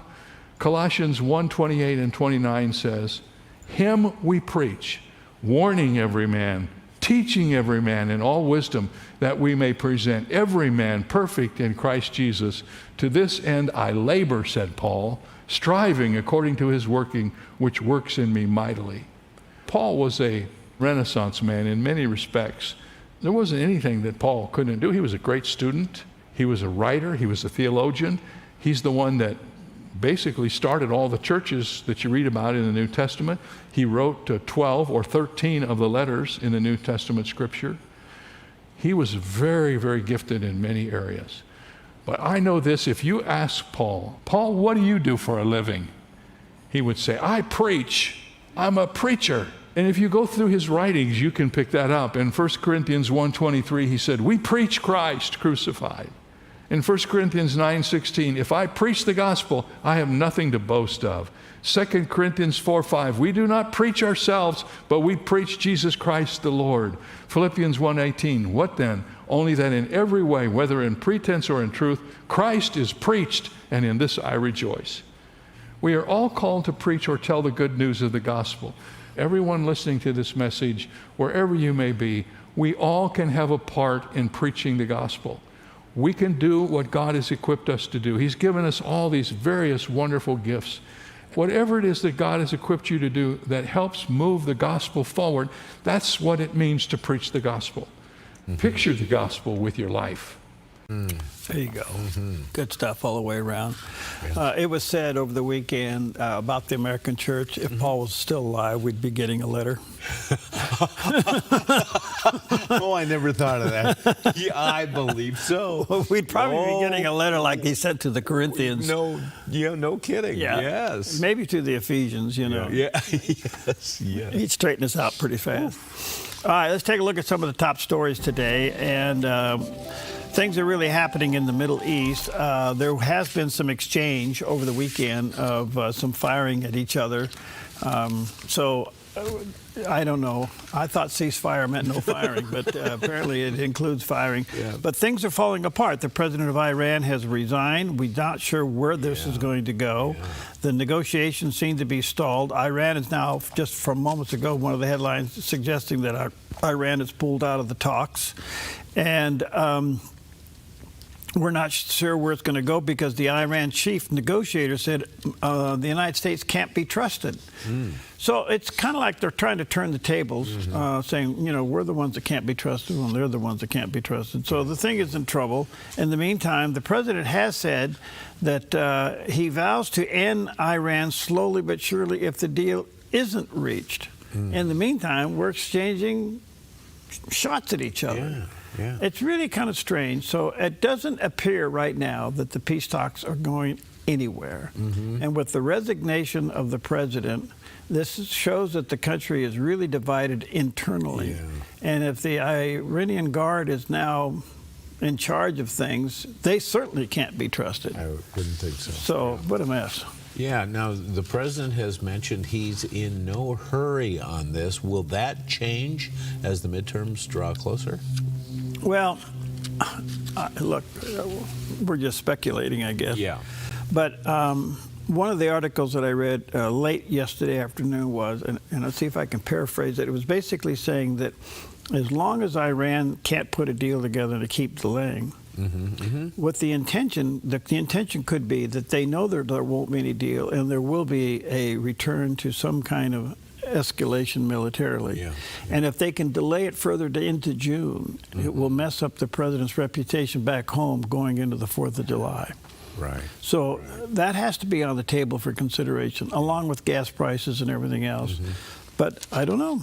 I don't know. You know, how many times have we heard we got a deal and then we don't have a deal? We don't have a deal, or that they want to make a deal, but they don't want to make a deal. So they want to make a deal according to their guidelines, and we want to make a deal according to our guidelines. Right. Well, both people want to make a deal, but they also want to win the deal. There's different guidelines. Different guidelines, yeah. Well, whoever thought Serbia would be in the news? Belgrade, Serbia, the president there told some news sources in his office that the American president, Donald Trump, is easily the most popular United States political leader in his country in a very long time. They've been tracking him since from 16 up through 24. They really like him, and they hope that he comes and takes a visit. And if so, we'll make sure hundreds of thousands of people show up. So do we have a state visit coming up to Serbia? For what? What? For a parade. Is that it? You're just going to go there for a parade? Yes. A nice meal and a parade? Why not? I mean, what is? I don't mean to put it down, but what do they have to offer? I mean, you got to remember that they're trying to be clearly democratic, and they were part of the past problems with Yugoslavia and all of that mess years gone by, so they were tied up in that. But now they really think that Donald Trump's a wonderful guy. And got to remember, they're right in the heart of Europe. That's right. Yeah. Yeah. What do you do with this? I don't know. Well, you go where you're going to throw a parade. You may want to show up. Go where the ticker tape is. Okay. Yeah. The sex story we've been talking about for quite some time, but now they put some numbers to it. Do you realize that 725 major companies have relocated across the United States away from blue cities and states from 2018 through 2025, with clearly Dallas-Fort Worth being the leading beneficiary of this. That's quite a migration. Oh, my goodness. The relocation wave is reshaping the balance of the economic power in the United States. The Dallas-Fort Worth area led the nation with 111 headquarters relocation between those dates. You get down into California, they've lost 165. 170-something has left just New York alone. And some of the big winners are certainly Texas and Florida. The big losers are Los Angeles, San Francisco Bay Area, Boston, just to name a few. I think Seattle will begin to eventually show up on that list. And the San Francisco Bay Area posted a net loss of 163 headquarters during that period that have moved just to Texas. Right.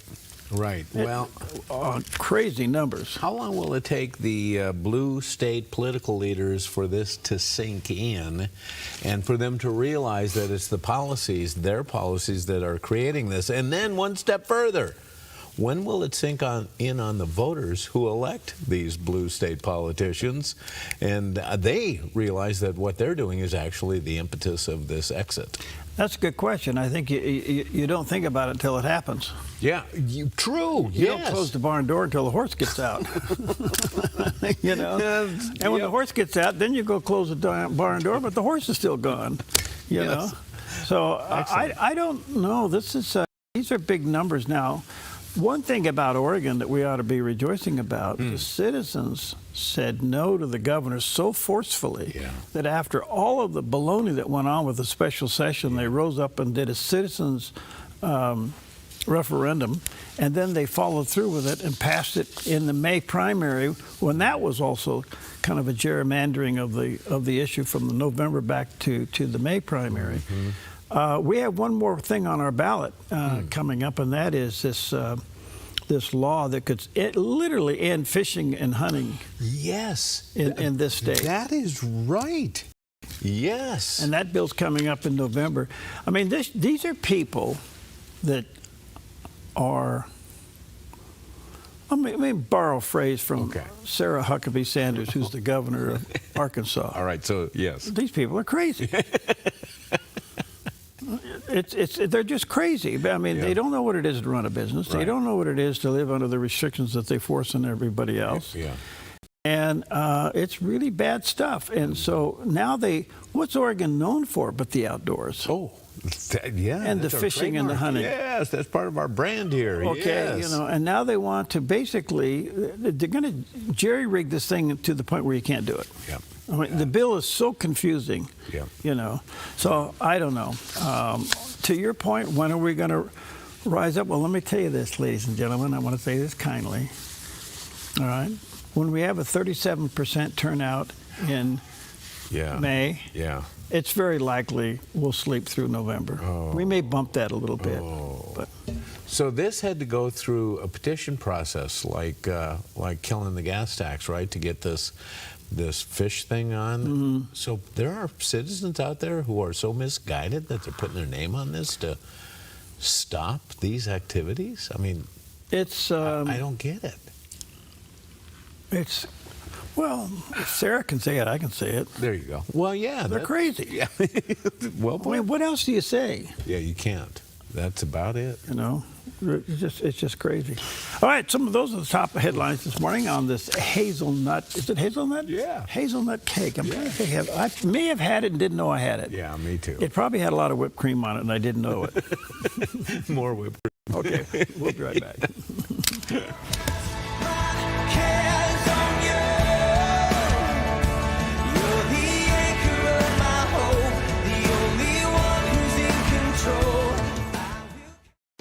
Since 1934, Grange Co-op has been more than just a store. We've been a cornerstone of our community, owned by people like you. We proudly offer top-quality farm and ranch supplies, including our own Rogue feed, as well as workwear, Western apparel, garden essentials, and pet care products. By signing up as a Grange Rewards customer, you not only enjoy exclusive benefits like special offers and 1% back on most purchases, but you also become part of something bigger, a cooperative that you own and help shape. Join Grange Rewards today. Come fall in love with Northridge Senior Living, where contemporary, sunlit interiors meet old-world elegance. Walk through our lovely hallways and enjoy the fun staff-led activities. Forge lasting friendships with other residents and our exceptional caregivers. Dine in style. Gather near the fireplace under breathtaking chandeliers. Our reasonably priced apartments are spacious with private balconies. Northridge is Christian-owned and operated, pet-friendly, and only 2 blocks from Asante Rogue Regional Medical Center. On-site, in-home care is available. We also offer senior adult daycare, where your loved one can spend the day with us and the evenings with you. Northridge Senior Living. Your home. The Dove is shining with a brand new show, Season to Shine. I'm Melinda Robertson, host of Season to Shine, a new heartfelt, inspiring program for women designed to bring encouragement, wisdom, and hope into your everyday life. We'll help you discover God's purpose in every season, empowering you to shine with confidence, faith, and joy. It's your season to shine. Monday, Wednesday, and Fridays at 4 p.m. on the Dove TV. More at thedove.us.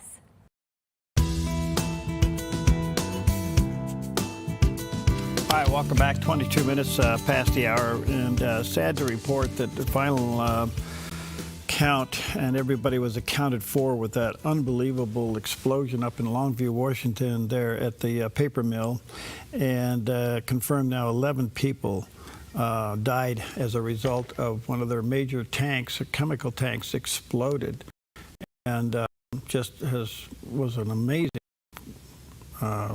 tragedy and highly toxic.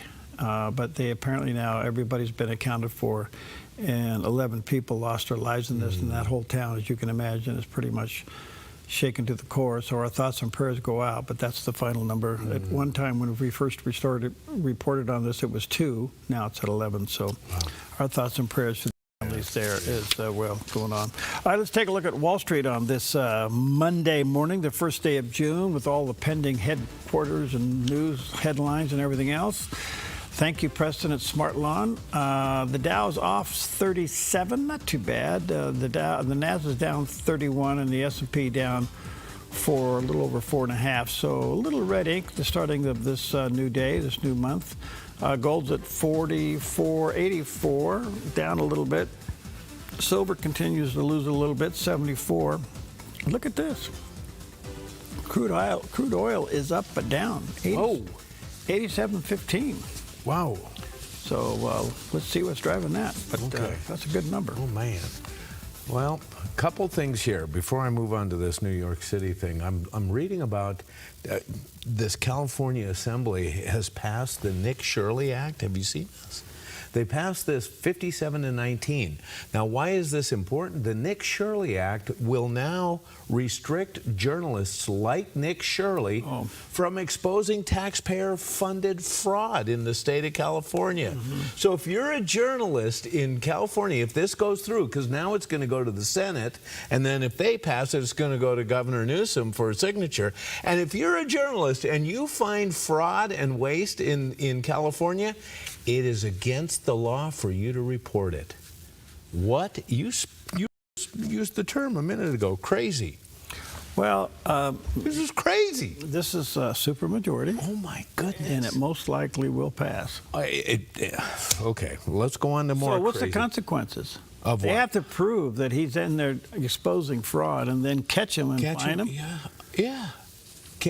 No, you just end up on the front door looking for something. They're going to bust you. Watch, they're going to take them to jail. Yeah. These people have lost it.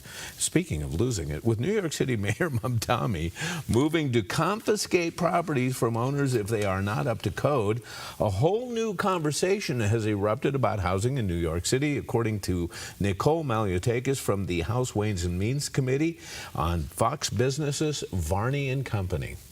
I have news for the mayor. Number one, let's be real and call it what this is. Trying to seize private property, that is communism, number one. Number two, New York City is actually the biggest slumlord in the city of New York. We have 350,000 people living in New York City Housing Authority projects. And when you look at these facilities, there's mold, there's leaks, there's rodents, there's roaches, there's all sorts of problems, not to mention real serious, dangerous crime issues as well. That's why I've called for HUD to inspect these properties more often. They need to be held accountable, the city of New York. So the idea that he's going to go after other city landlords when they can't even manage the portfolio that they currently have to provide a good dignity of life for those residents is mind-boggling. Secondly, you have a bunch of illegal conversions that are happening all across this city. Homeowners are turning 2-family homes into 5-family homes. We've seen a number of fires, some deadly. As a result of this, is dangerous, and the city needs to crack down on that.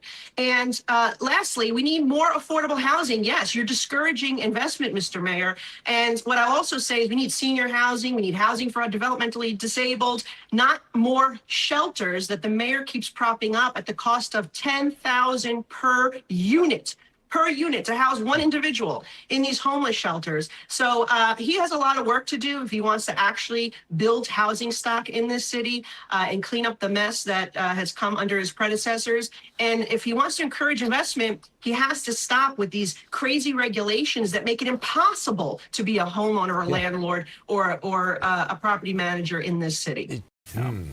Well, as we discussed earlier, it's possible what they do is that they start going after them for so-called buildings not meeting building codes. Yeah. And they which could be a real possibility. I don't know. But you take that to the furthest extent to where you find them to death and they can't do anything. Okay.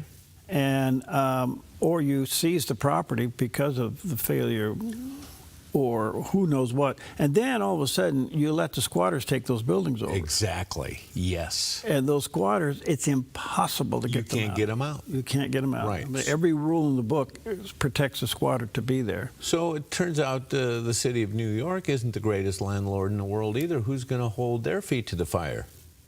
I don't know. Huh? New I York tell you City's what some of got these building owners will do. I'm just thinking outside of my brain here, which is easy for me to do.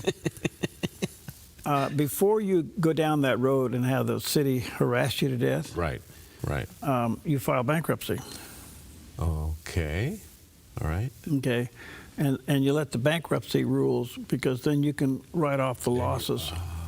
Okay. Before they're confiscated. Now, I'm being very simplistic here, but that's kind of what's going on. Well, and also, do they have the authority? Has this been done before? Is this going to the courts? Well, I don't know. That's the other question I asked earlier. In the city charter, does the mayor have that much power where he can confiscate private property? Can you imagine any mayor of a city having that much power? Yeah, so it seems to me that there's a plan in motion here, that there's steps that they're putting in motion here. All right, good morning to you. That's some of the big stories out there. We're going to take a hazelnut cake break. We'll be right back.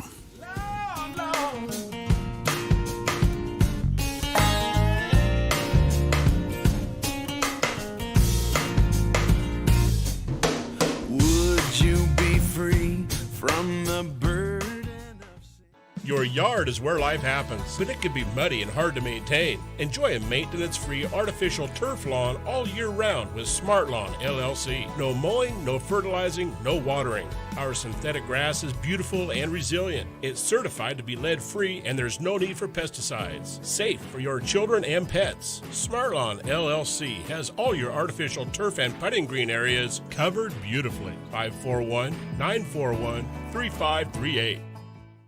Tackling the tough issues facing America and our nation's freedom. That's Sekalo on the Dove TV. DAs around the country finding who they want to prosecute and then determining what crime they could charge them with. You can't believe this is the country we're living in, that this is happening. A bold half hour hosted by ACLJ's Jordan and Logan Sekalo, taking you inside the battle of constitutional and political freedom, discussing issues that matter to you and your family. This is just not the right precedent we want to be setting, even if we don't like Donald Trump. This is just all-out chaos, and that's what could happen very soon. Watch Sekalo for issues that matter to you, addressing the problems of Christian rights in the workplace, school, the marketplace, and protecting human life. I hope this doesn't have to go all the way to the U.S. Supreme Court. Be in the know with Sekalo. Wednesday, Thursday, and Saturday only on the Dove TV.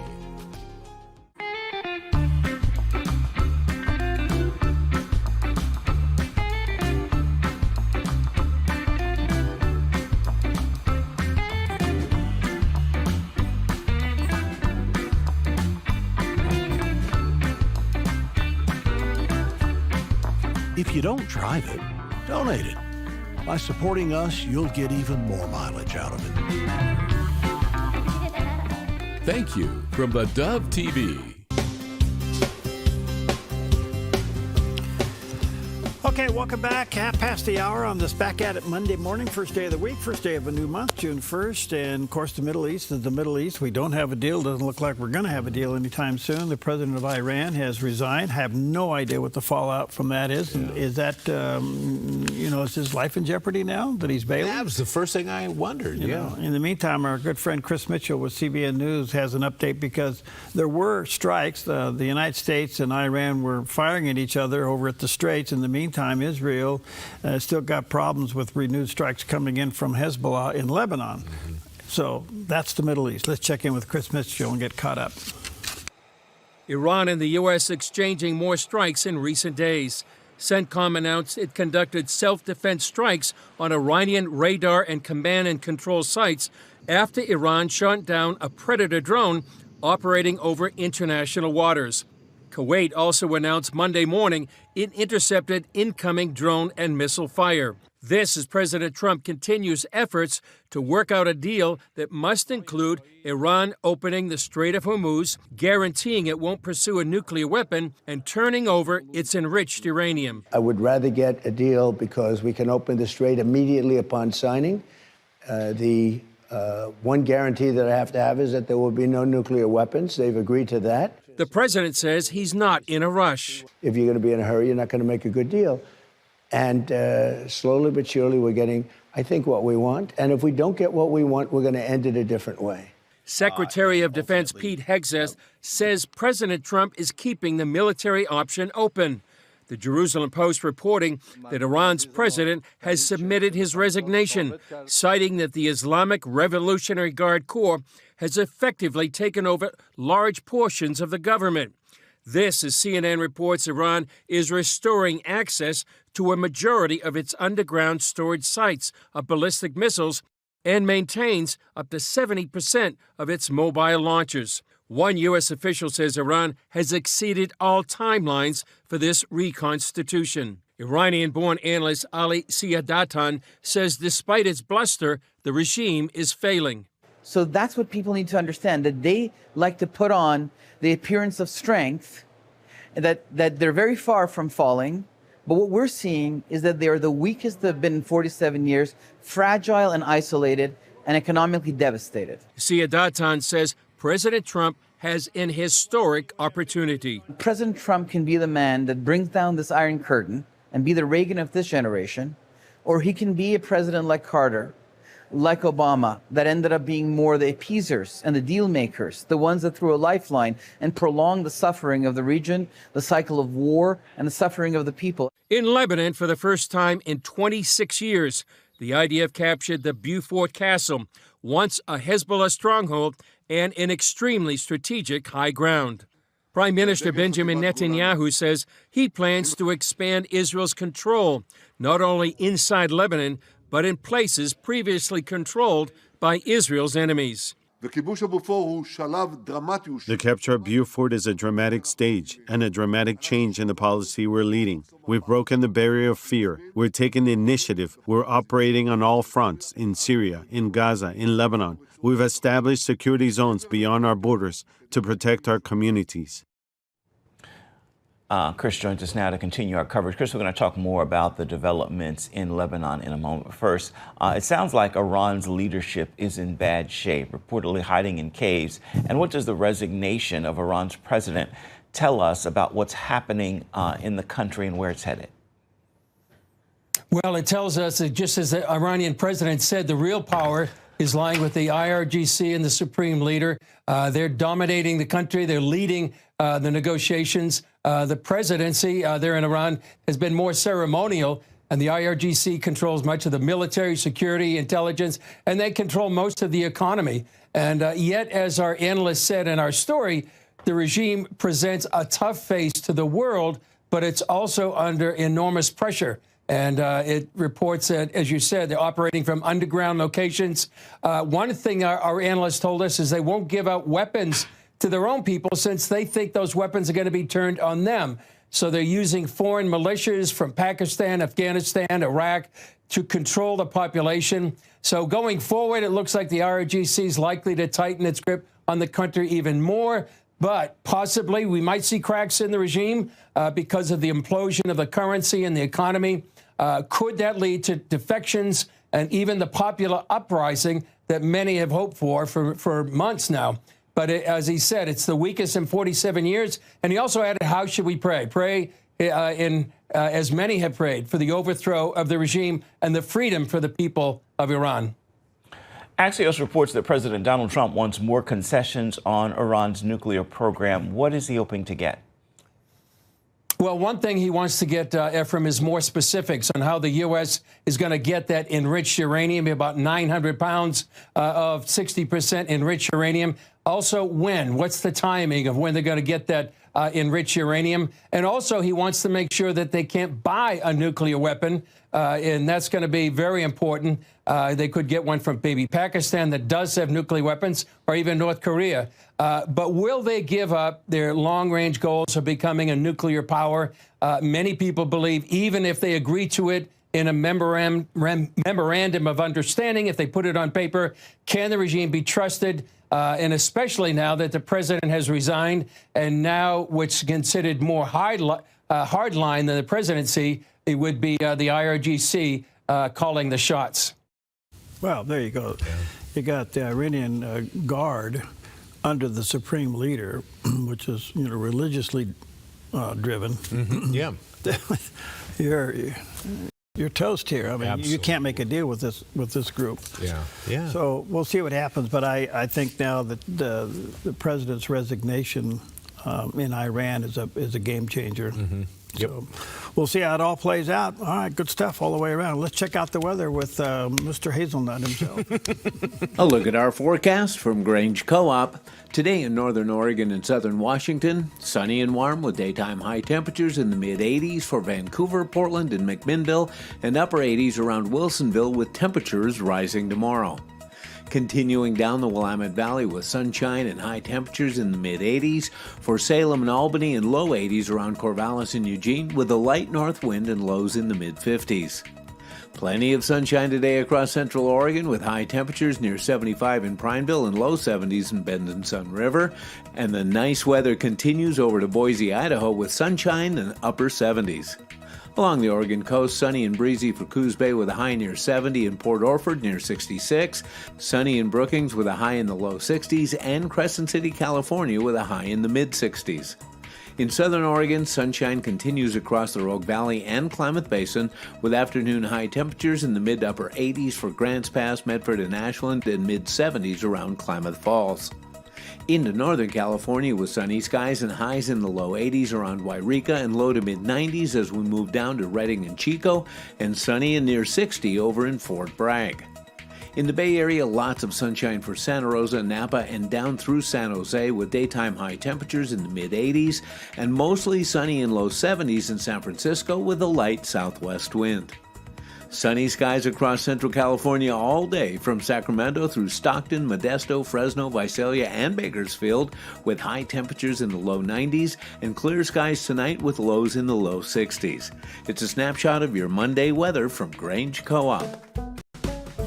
Yes, on this June 1st, time for a look back all the way to 1968 when Simon and Garfunkel hit #1 with Mrs. Robinson from the hit movie The Graduate. The song became a cultural phenomenon and made history as the very first rock song to win a Grammy Award for Record of the Year. There are a couple of lines that grabbed everyone's attention in this song, and here's the first. Where have you gone, Joe DiMaggio? Our nation turns its lonely eyes to you. Paul Simon, who grew up as a Yankee fan, said he wanted to use his boyhood idol Mickey Mantle in the song, but couldn't make the syllables fit. And here's another line that got the attention of listeners. And here's to you, Mrs. Robinson. Jesus loves you more than you will know. Whoa, whoa, whoa. God bless you, please, Mrs. Robinson. Heaven holds a place for those who pray. Hey, hey, hey. Hey, hey, hey. Very interesting lyrics for a Grammy-winning Song of the Year, but that's what it was on this day in history. It crossed every line. It did. Yeah, the confusion. He's a good Jewish boy from Brooklyn writing about, Jesus holds a place for those who pray. Interesting. And didn't get, you got Joe DiMaggio, but you didn't get... didn't get Mickey Mantle. You didn't get Mickey Mantle. Okay. Yeah. About a lady that, well, that's another story. I was going to say, it crossed all the lines. It did. Yes, wow. It did. All right. Wow. Okay. Well, speaking of cross the lines, generational lines being what they are, among young people, there is a turn of young people to, they're checking out faith. You know what's so interesting about this whole subject is the critics of it. Oh. Oh. I thought a step towards God was a step in the right direction. Yeah, what could be, what? The critics are saying, well, this isn't a genuine move of God. And how do they know this? I don't know. Did God whispering in their ear about it? I don't know that these 2,500 people that were baptized in Florida last weekend, that somehow that's not genuine. So does that make them not real Christians now? God knows the heart, but I'm just thinking, man, I thought shouldn't we be happy if people are walking towards the Lord? That's what I always figured, yep. Well, anyway, even back in Billy Graham's evangelistic days, he talks about generational hunger for God. And here's what he had to say. Some people say, why has God abandoned us? But God has not abandoned us. We've abandoned Him. Many of you young people here have heard the song on last year's Edge of the Century album by Styx. However, did you ever listen to the words, the lyrics? Here are the lyrics. Listen. Every night I say a prayer in the hopes that there's a heaven, but every day I'm more confused as the saints turn into sinners. All the heroes and legends I knew as a child have fallen as idols of clay, and I feel this empty place inside, so afraid that I've lost my faith. Show me the way. Show me the way. Bring me tonight to the mountain and take my confusion away and show me the way. And if I see a light, should I believe? Tell me how I will know. Show me the way. Show me the way. Take me tonight to the river and wash my illusions away. Show me the way. Show me the way. Give me the strength and the courage to believe that I'll get there someday, and please show me the way. And every night I say a prayer in the hopes that there's a heaven. And this passage says, for God. For God. Do you believe in God? For God so loved the world that He gave His only begotten Son, that whosoever believeth in Him should not perish, but have everlasting life. Fantastic. Well, I think when we get to heaven, we're going to be a little shocked at who's there. Yeah. Yeah, you think? I really do. Let me ask you this. Are you going to be shocked at who's not there? Yes. Yeah. Yeah. Yeah, and I still don't know how we're going to handle that. Yeah, I know. You know, there's some parts about heaven you just can't get your head around it. I think there's a lot about heaven that we can't get our head around. Okay. Yeah. But there's going to be people there we're going to go, really? Yeah. You made it? Yeah. You know? Yes. You know who's one of the great evangelists today for young people? Who? Alice Cooper. You know what? He's out actually holding evangelistic services Isn't for that teenagers. interesting? Kind of like, I mean, he's using music to do that. Yeah. Yes. I mean, this guy was a hard metal rocker. Yes. And, you know, he's still got his finger in that pie, too. But yeah, he... But you listen to him talk, and man alive. He saw the light. He saw the light. Yeah, he's only got one problem in his life. Yeah. He's a real serious golfer. Oh, really? Yeah, really. Well, we all have our addictions. Yours cost you a right leg. Okay, I'm sorry I brought it up. All right. Okay, well, we'll be right back. Where we can go to lay the troubles down, meeting your soul. I know a place where mercy flows. Have you seen Mornings on the Dove? Another attempt on President Trump's life over the weekend. I think they hate this man so much that at any cost, at any excuse, any way, they want him gone. I think the real reason here is that he's taken 60 years of the slow evolution of the democratic stronghold in America with corruption and fraud and the advancement of socialism and turned it upside down. Wake up to information. Mornings on the Dove, weekdays. Jerry's Historical Archives. U.S. history. Great moments in time. Record breakers. Our music through the years. Historic leaders. Moments to remember. Go back in time. Back in the day. TV shows of the past. nostalgia. It's a wonderful trip down memory lane with fun and interesting stories you might not know about. Relive the past and learn something new. Open up Jerry's Historical Archives. Weekdays only on Mornings on the Dove. This week on the John Ankerberg Show, we'll talk about the brave people that are bringing the gospel of Jesus Christ to their people using audio Bibles. God is working through these audio Bibles. People hear the Word of God, and God, the Holy Spirit, uses that Word to pierce their heart. I am impressed with how powerful the Word of God is. Join me for the John Ankerberg Show right here on the Dove TV. It'll be encouraging and informative. All right, welcome back. 13 minutes before the hour, and I had Jonathan Tobin on. He is one of the executive editors of the Jewish News Syndicate there in Jerusalem. That's kind of the place to go to jns.org. But, you know, we're watching all the details as it relates to the war, and it gets kind of confusing. We don't seem to have a deal on the table, even though everybody wants a deal, but no deal. And then the president resigned, and all of this is up in the air. But do you realize that Prime Minister Benjamin Netanyahu is under the same pressure that President Trump is under here? He has the same amount of people that hate him so much they want to see him gone at any cost, as much as the president does here in the United States. I think we forget this, that he is existing, and yet it's kind of like, you know, Ronald Reagan said one time, President Ronald Reagan said, if you're going to switch horses in the middle of the stream, make sure you get on the one going in the same direction. Well put. You know? Yep. But it seems like in the United States, if we were to switch presidents right now, we'd turn around and go the other way. I think so, yeah. Okay. Yep. In other words, if the D's won. If the D's won, yeah. And the same thing in Israel. If Netanyahu got booted out or didn't get reelected, and granted, he's been there a long time, okay? Yeah. But do you do this in the middle of a war?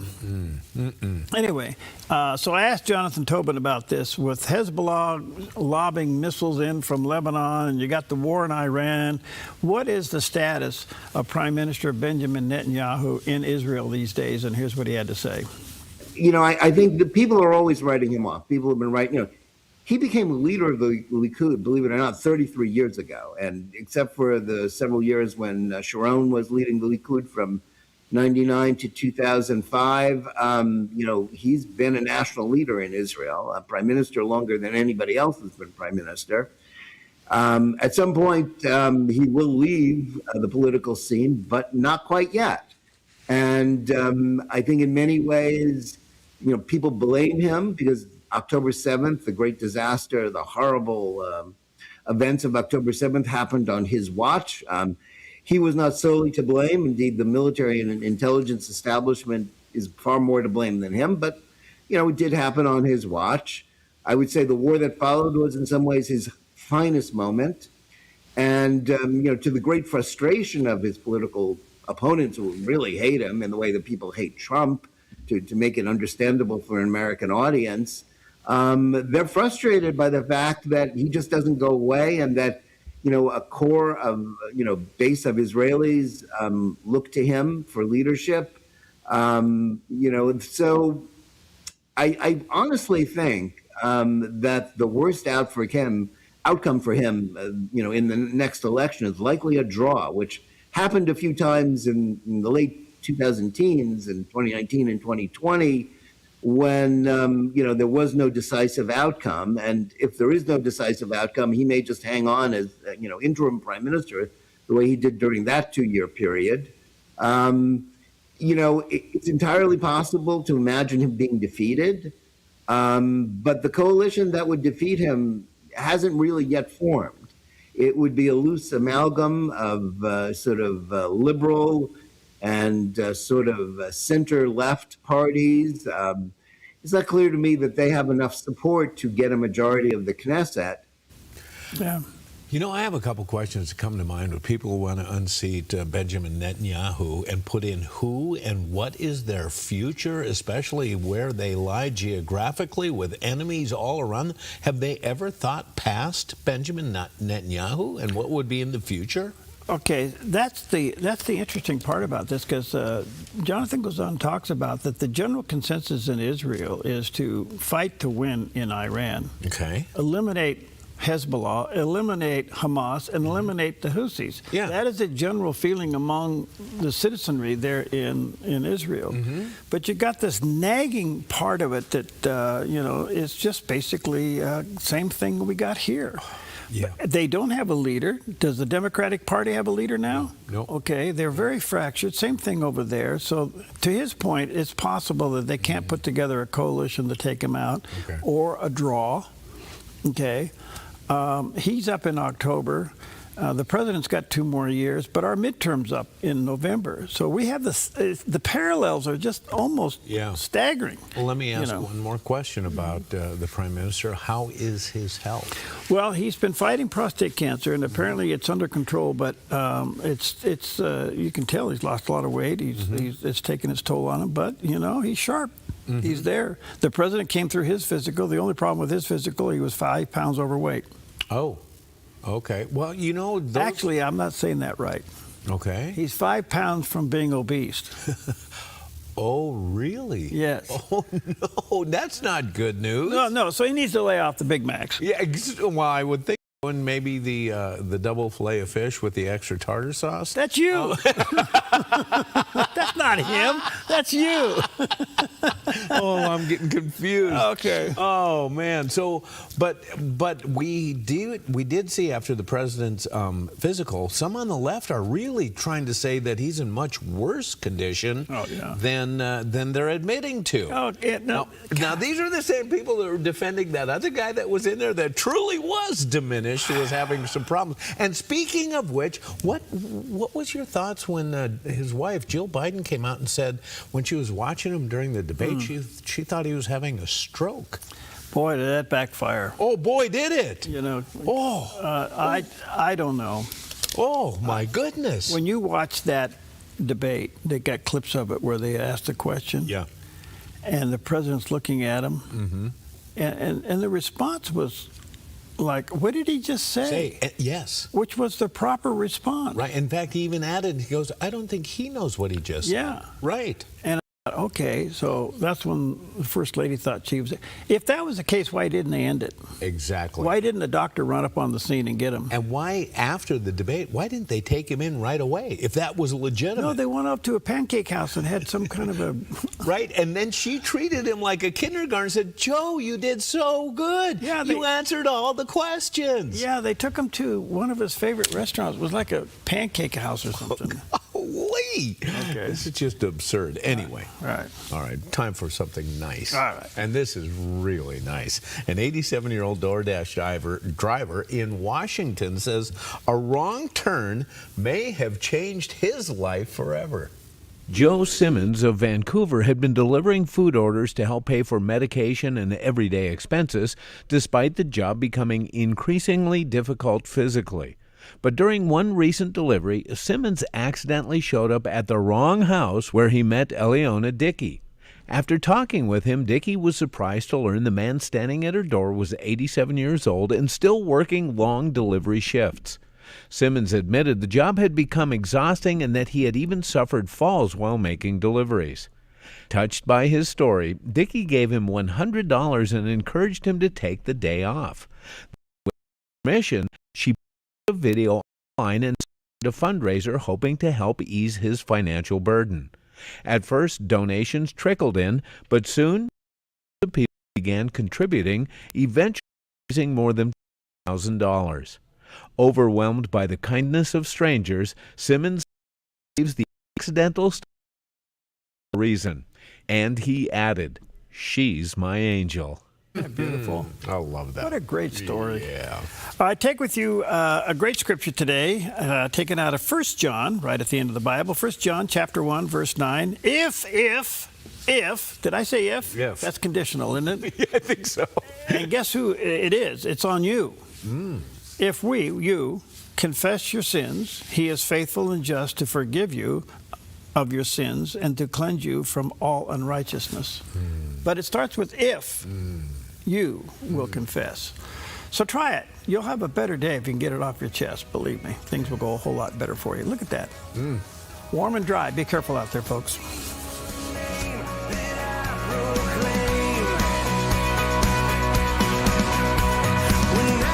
Applegate River Golf and RV Resort, a pristine 9-hole course alongside the Applegate River. Their clubhouse offers a golf simulator experience. The RV Resort is adjacent to the golf course with convenient pull-through parking. Applegate River Golf and RV Resort. Information at applegaterv.com. When life feels heavy, your body feels it, your mind feels it. That is why I created Organic Elements Wellness Spa, a place where wellness is not a luxury, it's a way of life. Step into our wellness lounge with a Himalayan salt room, infrared sauna, steam room, and invigorating cold plunge. Restore your nervous system, detox your body, and clear your mind.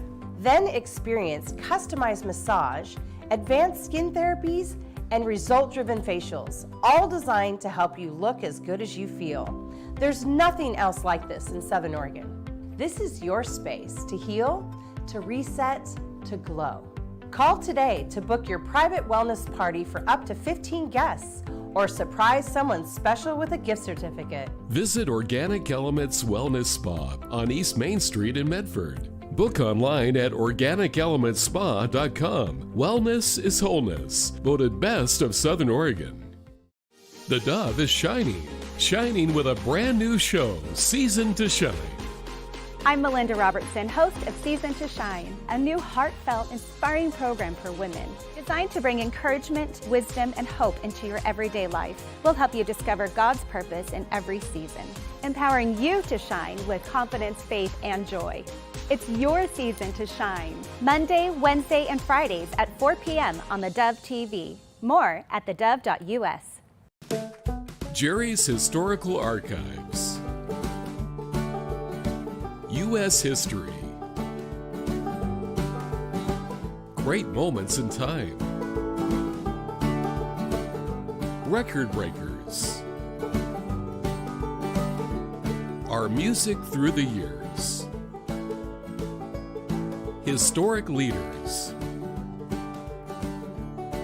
Moments to remember. Go back in time. Back in the day. TV shows of the past. Nostalgia. It's a wonderful trip down memory lane with fun and interesting stories you might not know about. Relive the past and learn something new. Open up Jerry's Historical Archives. Weekdays only on Mornings on the Dove.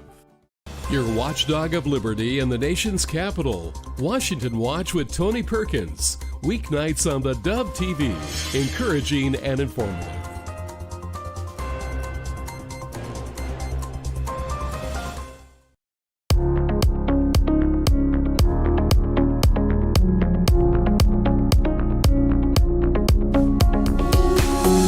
Well, welcome to Focus Today. I'm your host, Perry Atkinson, and delighted to have back with us a gentleman that I have high regard for. Chris Salcedo's back with us. He's a veteran broadcaster and the author of a fascinating read called The Rise of the Liberty-Loving Latino. And there's a picture of the cover of that book, A New American Revolution. He's also the host of the Salcedo Storm podcast, and he's also the executive director of Conservative Hispanic Society. He does have a website where you can connect with him, chrissalcedo.com, and that is spelled Salcedo. And there's a picture of the landing page and his smiling face. Chris, good to see you again, buddy. How are you?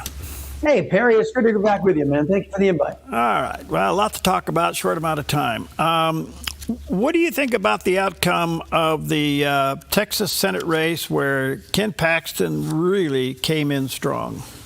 Yes, I think it was a long time coming. I think this would be the fate of all Republicans who prioritize Democrat priorities and getting along with Democrats over their own voters.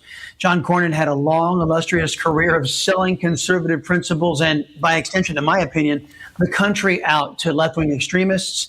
And finally, the people of Texas caught on and showed him the door. I think that we would not have seen this result had the 4 years of Joe Biden not been so extreme, so left-wing, so anti-American. The American people voted for a response to, and I outline this in the book extensively, a response to this left-wing anti-Americanism. And when we were given more of the same from these establishment Republicans, go along to get along, Americans and Texans rightly rejected it. So did Senator Cornyn do this to himself, or did the Trump endorsement do it? Trump endorsement came about a week and a couple of days before the election.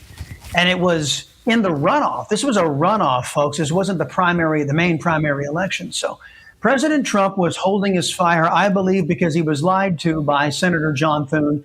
Senator John Thune was holding the Save America Act out there like a carrot, hoping to get President Trump's endorsement. Much like Mitch McConnell tried and did successfully co-opt the Tea Party movement, John Thune was doing the same thing to the America First movement. And when President Trump got an inkling, I believe, that Mr. Thune was not being genuine, he decided to endorse the actual conservative in the race. And Perry, just consider this. Tens of millions of dollars was spent by the National Republican Senatorial Committee, controlled by John Thune, to defeat a conservative, not defeat Democrats. And that should cause alarm bells among many in the Republican electorate. 150 million, that's hard to get our head around. All right, so he loses. I mean, this is a big deal. How much trouble is Senator Thune in now in trying to pull all this back together? He won't be able to because remember, Senator Thune, folks, could have restored the Founding Fathers filibuster to pass the Save America Act, supported by 85% of the country, an 85-15 issue, which, by the way, is a recipe for winning elections. When you deliver on an 85-15 issue, you win elections. Mr. Thune isn't interested in winning elections. He's interested in turning over back control of the Congress to Democrats so they can stop the America First agenda, so the uniparty can get back to corruption as usual. Mr. Thune isn't interested in getting this back on track. All he's interested in is getting things back to normal in Washington, which is exploitative of the American people, where the uniparty Republicans and Democrats can continue to pick at the carcass of America. And I think that the America First coalition stands in stark contrast to that, and we detail it extensively in the book. How in the world can he possibly not be in favor of the SAFE Act? I don't know. It boggles the mind. If you, just on the electoral politics end of it, Perry, if you deliver on something that the majority of your own party wants, the majority of the other party wants, and independents want, it's what I call a recipe for electoral success. But, and there's a good deal of arrogance here. There are some individuals in the Republican Party, and by the way, and they dominate the Democrat Party as well, who think themselves better than the founding fathers of this country. The founding fathers of the country looked at the filibuster, the standing filibuster, as a way to promote debate, not to stifle it.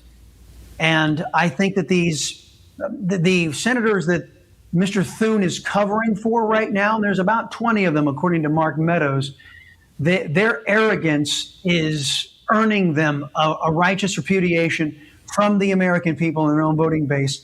If you're not a Republican who's interested in opposing Democrats, then many conservatives are asking, what good are you? It's one thing to lose a Senate race in a general election, but to lose it in a runoff. This is the first time a Republican U.S. Senator from Texas has lost a renomination, and especially at the last minute. This is a big shakeup. So what do you think's happening in Texas? Well, it's Texas, it's in Louisiana, and praise God, in more states. I think the American people are tired of having their elected officials say, oh, we know what's best for you. That's antithetical to our American experience. They're supposed to listen to us. It's happening in Texas, Louisiana. It's happening in North Carolina. Tom Tillis didn't even bother to run again because he's a fake and a phony and a fraud.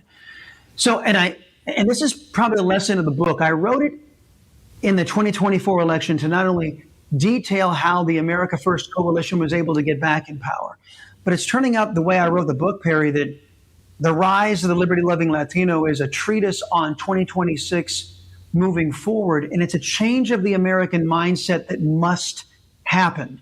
We can no longer allow Washington, D.C. to tell us what is right or what it wants. Remember, before President Trump came down that escalator, the Republicans had beaten out of us, the conservative movement and the Republican Party, this idea that illegal immigration was wrong, illegal immigration was immoral, and illegal immigration was bad for the country. They had beaten it out of us.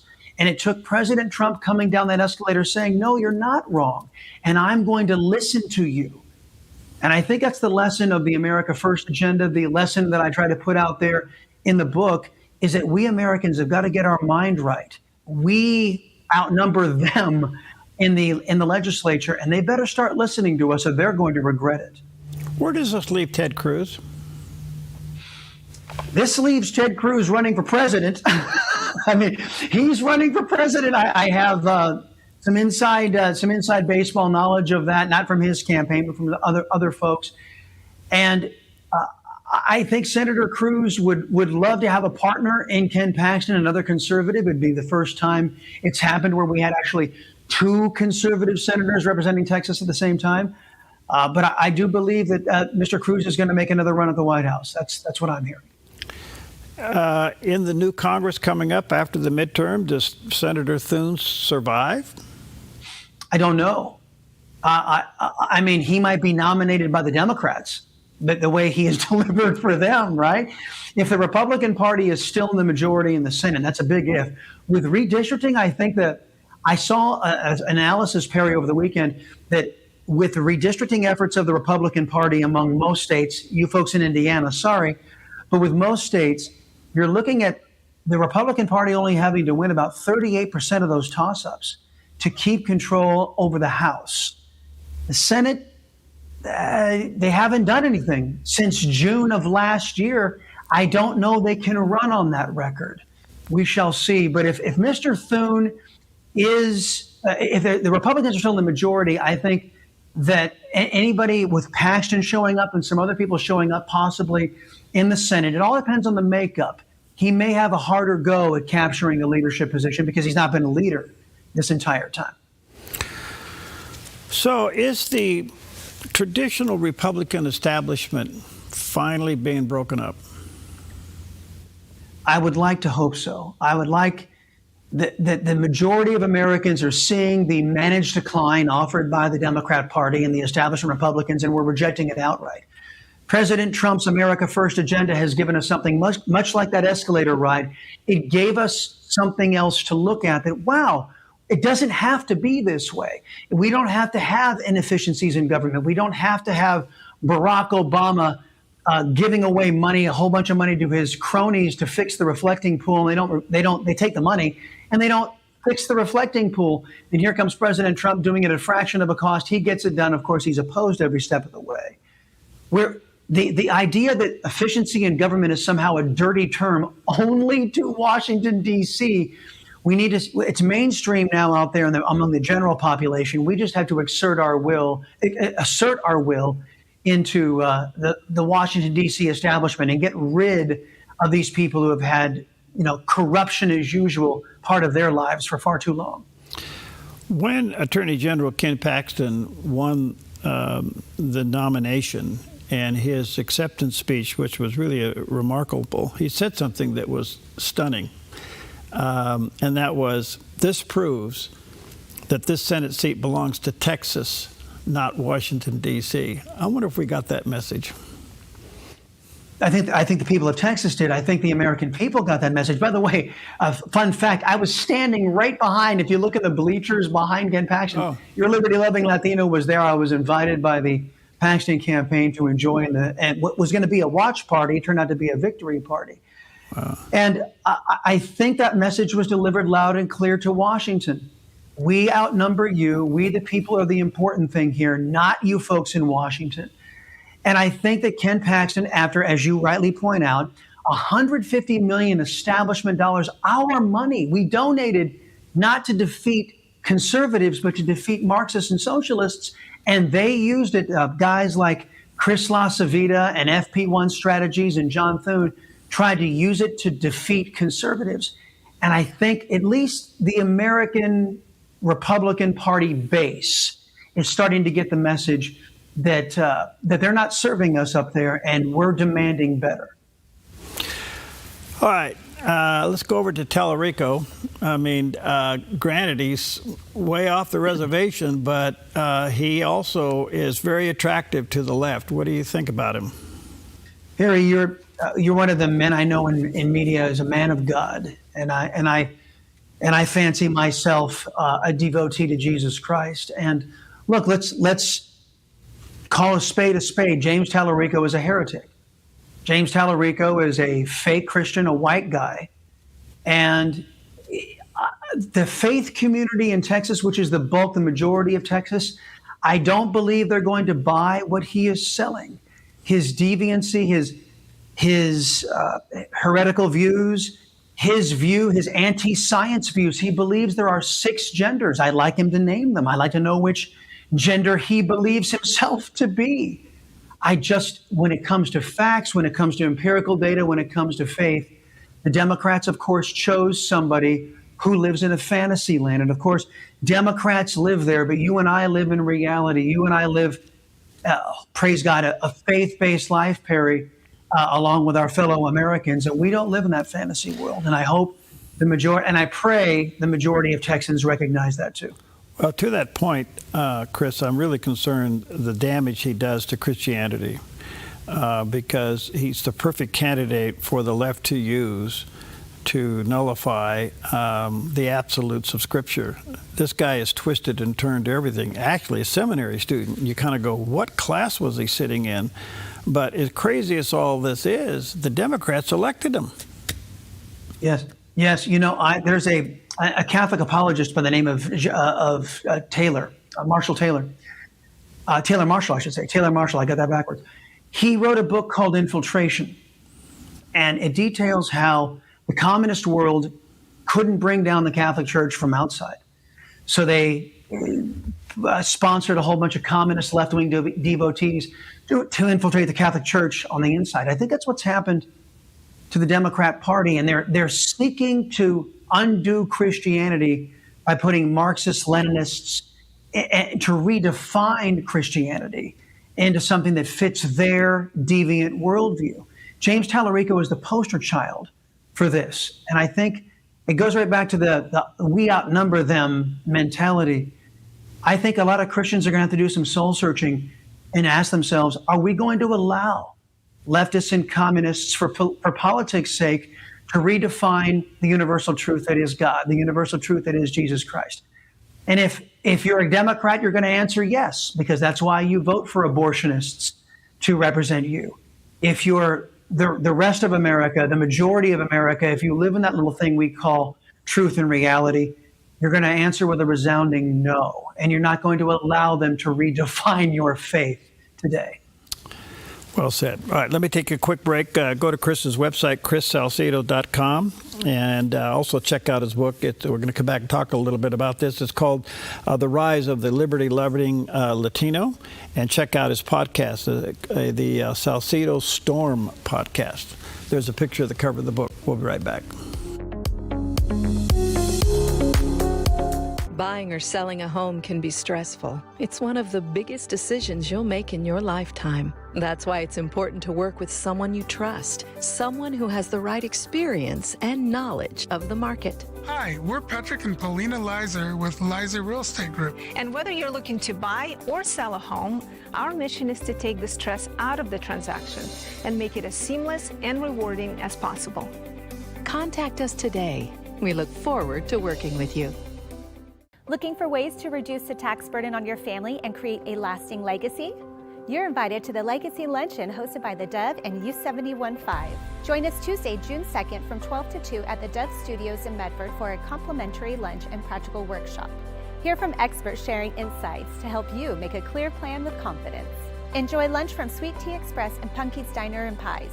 RSVP at 541-776-5368. In a world desperately seeking truth, Cliff Connectley and his son Stuart travel across the U.S. to give an answer for questions, doubts, and challenges concerning faith. What is the evidence that Muhammad spoke the truth? What is the evidence that Jesus Christ spoke the truth?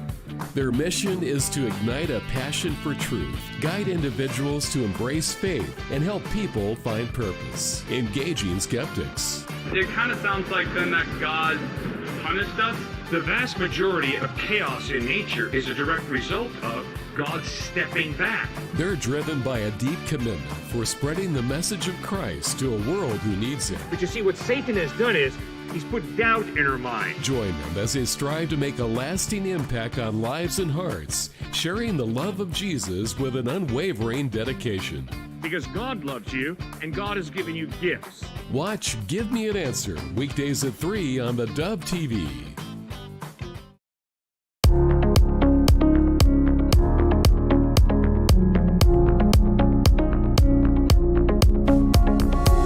All right, welcome back. Always an honor. We have time to sit down with Chris Salcedo. He's certainly a veteran broadcaster, the author of The Rise of the Liberty-Loving Latino, which is a fascinating book and well-written, which is the New American Revolution. He's also the host of his own podcast, the Salcedo Storm Podcast. He's also the executive director of the Conservative Hispanic Society. Chris does have a website, chrissalcedo.com, and there's a picture of that landing page.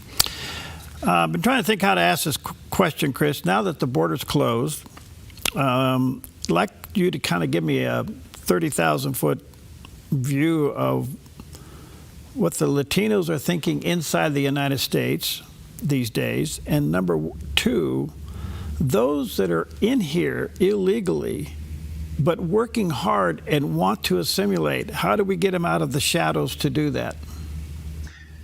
It's a long and complicated story, Perry, about illegal immigration. What you have to know is that the Uniparty, Republicans and Democrats, have conspired against the American people on illegal immigration for over the last half century. There should be no illegal aliens in the United States. Apparently, every country on the planet has the ability to police its own borders except for the United States of America.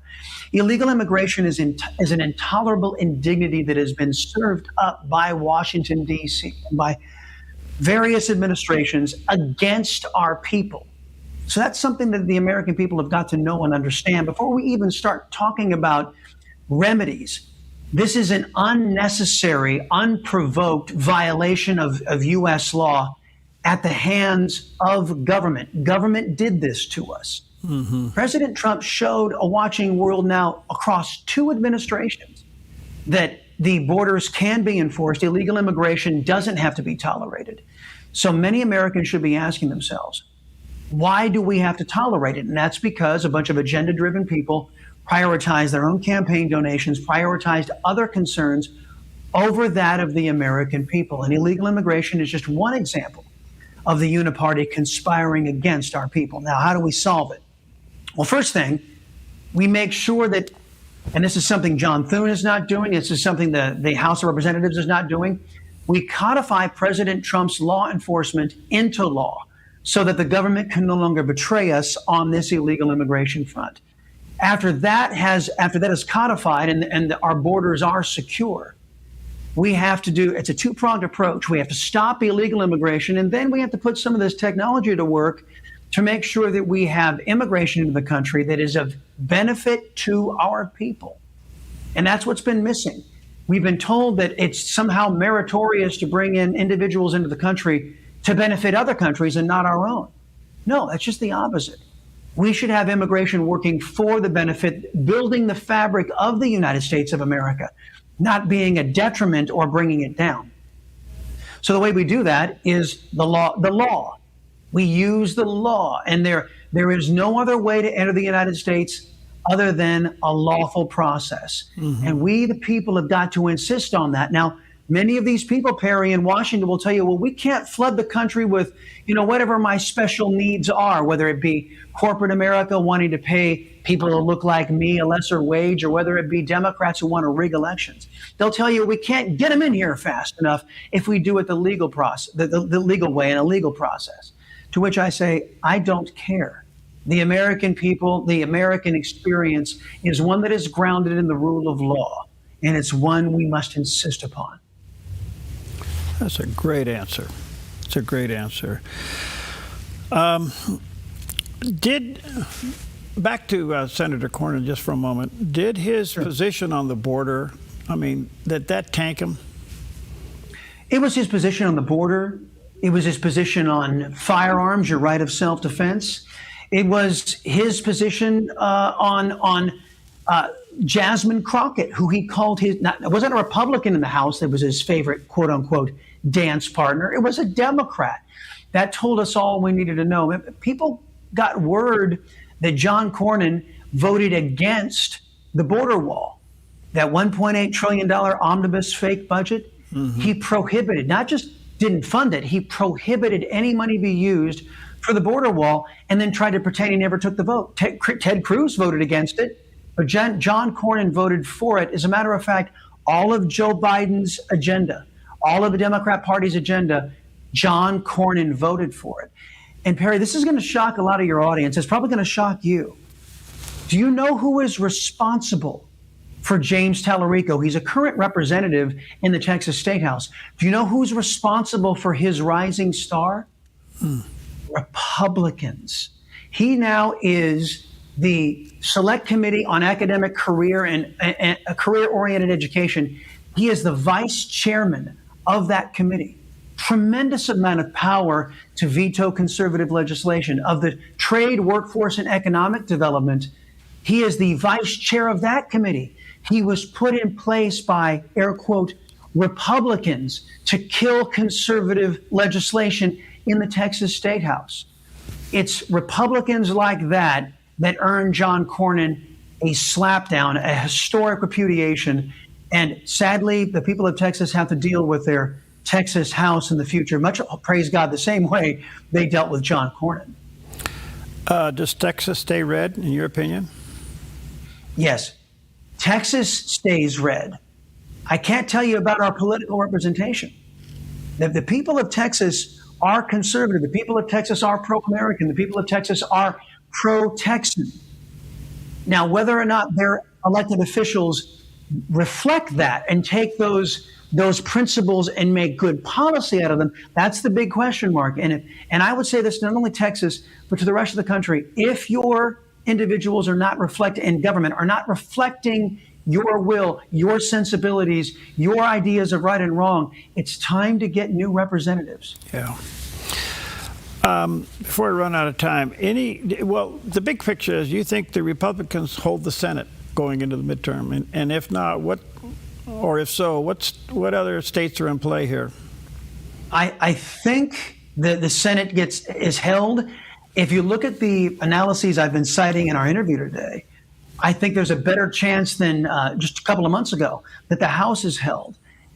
It will be President Trump who will drag the Republicans once again kicking and screaming over the finish line. Now remember, there are the Bill Cassidys, Tom Tillis, John Cornyn, Susan Collins, Lisa Murkowski type Republicans who are eager, who are working right now to turn over the United States Congress to Democrats with the expressed purpose of stopping the America First agenda, stopping President Trump. It will only be our people that can thwart that agenda. I was going to ask you that question because John Cornyn and others who don't like the president have a couple of more months to serve. They could really give him a headache in these next 6 months. Do you expect that? Yes, I do. You've already seen it with Bill Cassidy voting with the Iranians to curtail President Trump's war powers authority. You've seen it with Tom Tillis opposing the president every chance he can because the president wouldn't endorse him. And everybody got the word that he was, because of his policies, that he was really a left-winger disguised as a Republican. Bill Cassidy is bitter. We will see the real John Cornyn again in the coming months. We will see the real Tom Tillis in the coming months. And if more Republicans, look at Susan Collins in Maine, Perry. Yeah. She's up against a guy, a Democrat, who Democrats will vote for with a Nazi tattoo on his chest. They're going to vote for him because apparently Nazis aren't all that bad when they're Democrats.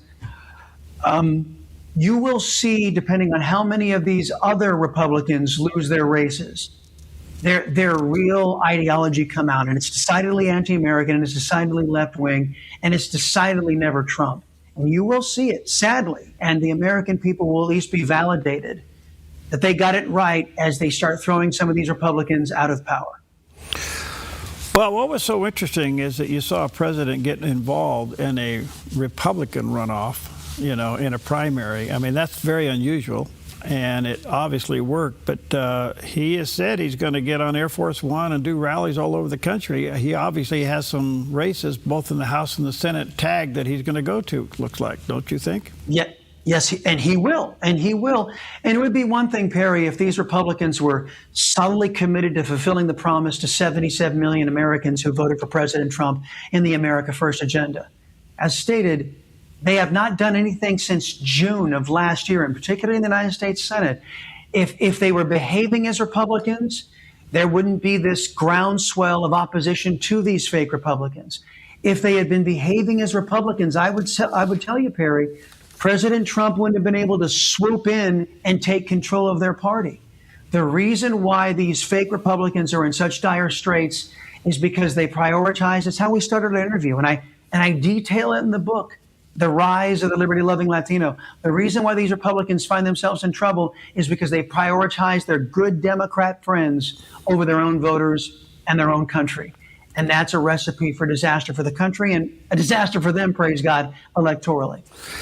One last question, Chris, and again, thank you for your time. I value it greatly. The war, it's dragging on. What's your take? My take is, and this is not an indictment on the war, on the operation is what I call it.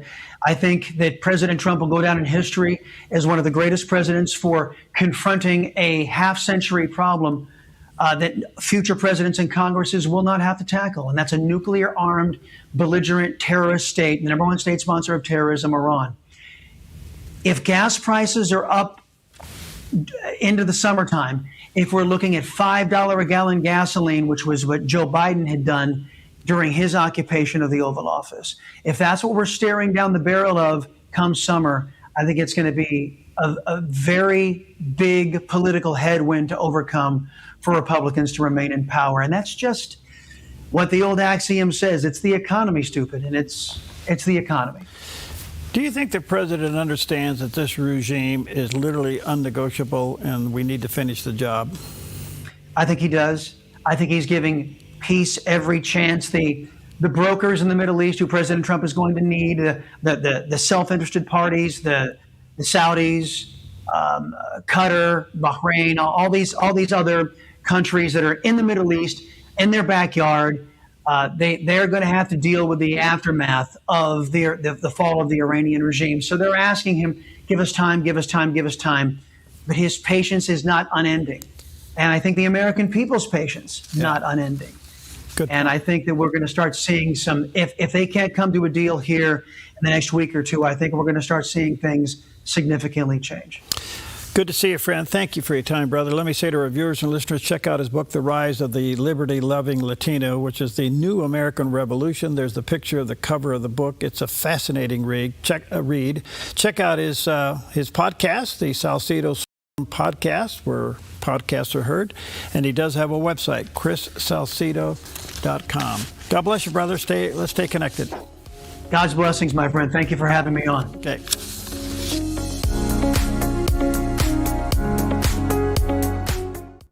Being in business is challenging. At Network in Action Southern Oregon, we're all about real connection and real growth. We value your time with once-a-month meetings and believe in transformational relationships rather than transactional ones. We have 3 groups in the Valley, a Christian group, a Medford group, and a Grants Pass group, all filled with amazing local professionals. Network in Action Southern Oregon, so much more than just networking. Find out more at sonetworking.com.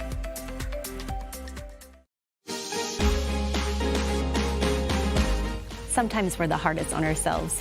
We replay our mistakes, carry guilt, expect perfection. But God's grace isn't like that, and He's extending an invitation to you today to receive that grace. His mercies are new every morning, and that includes for you too. So, get rid of that inner critic and just feel God's grace. He's renewing your love and letting you shine through it.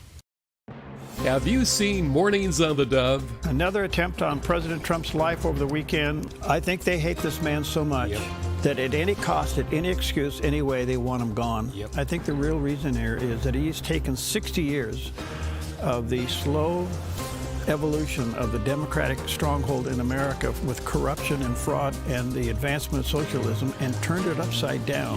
Wake up to information. Mornings on the Dove, weekdays. Hi, I'm Ryan Robertson, host of a brand new program on the Dove, Ministries on the Move. Ministries on the Move spotlights the incredible work of how God is using everyday people and organizations, putting their faith into action, serving the hurting, strengthening families, and sharing the hope of the gospel in practical ways. Be inspired and discover these ministries on the move. Tuesdays and Thursdays at 4 p.m., right here on the Dove TV. Encouraging and informative. More at thedove.us.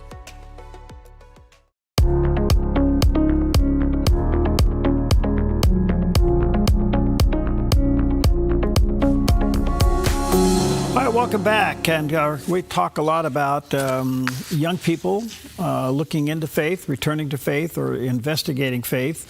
Some say there's a silent revival out there, that there's a move of God across the country. Others say no, it's not happening. And so kind of mixed reviews. I'm always honored, and I mean this sincerely, when we have time to sit down with Dr. Adam Rasmussen. He's a fellow there at the Cultural Research Center and associate professor of humanities at Arizona Christian University. Dr. Rasmussen draws up upon 25 years of experience in Christian education to inspire students to thrive under the lordship of Christ in all aspects of their lives. His research interests include biblical literacy, educational ministries, and Christian apologetics, just to name a few. And the website, very well known, Cultural Research Center, and there's a picture of the landing page, culturalresearchcenter.org. Rasmussen, my friend, good to see you. How are you? Great. Happy National Say Something Nice Day. And so I really appreciate your show. It would take you to remind me of that. Oh, that's great. Good to see you. All right. Boy, you guys have been busy. You've done a lot of research lately, and there at the center, you found that biblical worldview alignment among Americans is staggeringly low across every category, with the highest score reaching only 19%. Wow. This is going in the wrong direction. What's your take? Well, yeah, there are a lot of things that are kind of mixed up. And the highest one you mentioned is category 1, purpose and calling. That's the highest. Measures beliefs and behaviors related to life's purpose, one's calling, and what constitutes a successful life. The second highest is at 16%, faith practices. This has to do with the frequency of reading the Bible, going to church. But Perry, what's really sad is what's at the lowest, and that is human character and human nature, including our view of ourselves, human goodness, sinfulness, and those kind of things. That's at 5%. 7% is God, creation, and history. That's the second lowest. So, as we lose grasp of who God is, we lose grasp of who we are because we're made in his image. And it seems like people are just really floundering in these areas. I guess the big question is there a singular contributing factor to this? I would say in America, we've let go of the authority of the Bible, and we want to have the authority of self. And that's always going to be a problem. We're always going to be confused. A lot of these issues cannot be resolved by ourselves. We're not omnipotent. We're not omniscient. We're very small and tiny, and we need a big revelation of who God is, who he made us to be in this universe. So the biggest contributing factor is getting away from the Bible.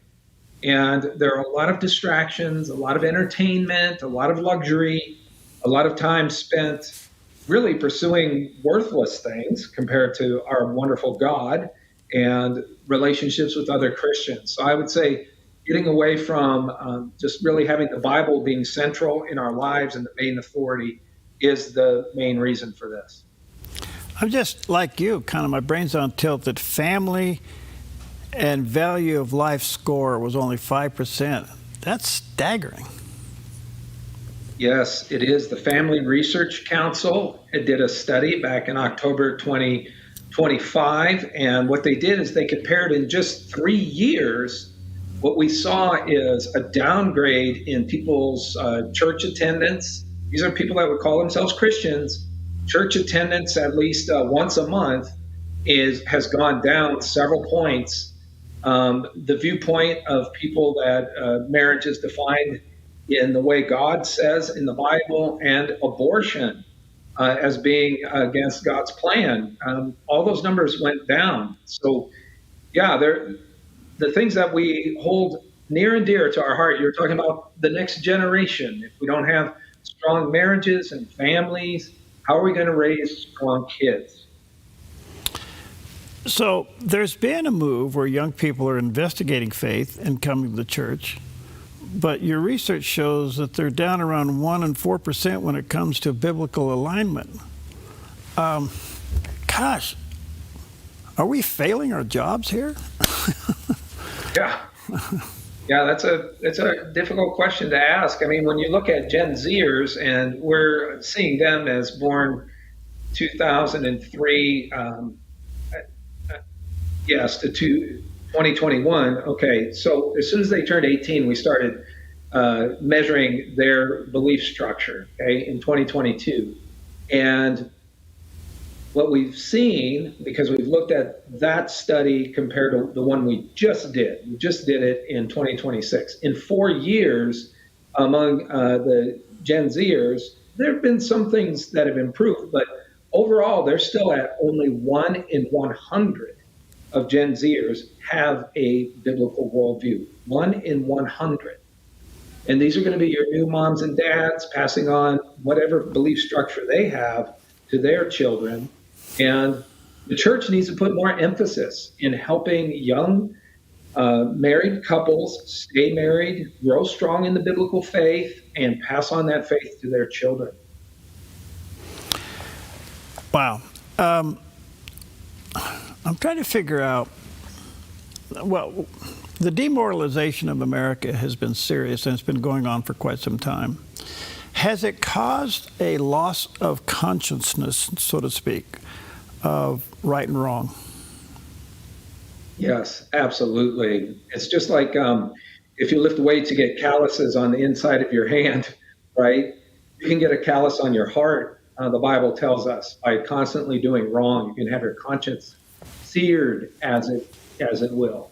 And I think as a culture, we've become callous to a lot of things that maybe a generation or two ago, and definitely before the rise of mass media, would have been seen as unbelievably wrong. And we just, we get numb to it. We become tolerant of it. And I was just thinking today, Perry, that we should be meditating more on the holiness of God, his absolute moral purity on one hand, and then on the other hand, his incredible compassionate love on the other. And those are both absolutely true. And we have to understand that God is holy and he requires obedience. And even though we can't get there, he has provided a way through his son Jesus and through the cross.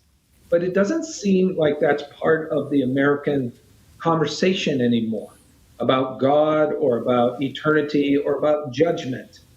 You take away the authority of the Bible, take away the authority of what's being taught in schools to young people, and it's really hard for them to find anything else other than how they feel, how I feel about what's right and wrong or any of these topics. And that's really not a good place. What's right and wrong is actually outside of ourselves. It is a moral law put there by God. Natural law was another idea. And I think in America, we've become very callous to anything other than how I feel right at this moment.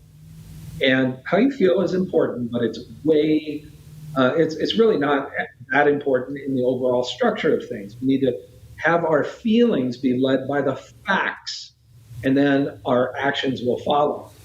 and we just don't get there. Have we lost the concern about eternity? Do we just live for the day and we don't think we're going to spend eternity somewhere?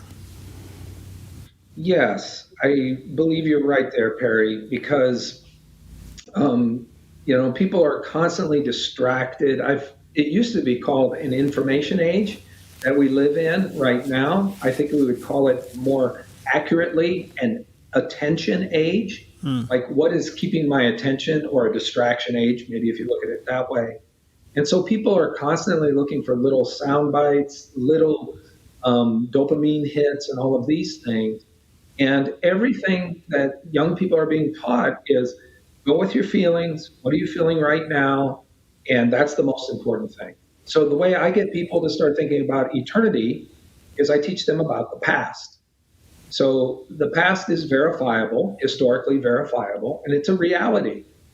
And people can start to imagine again about certain things, the way people lived, cultural norms, the way they would define goodness, truth, and beauty, justice.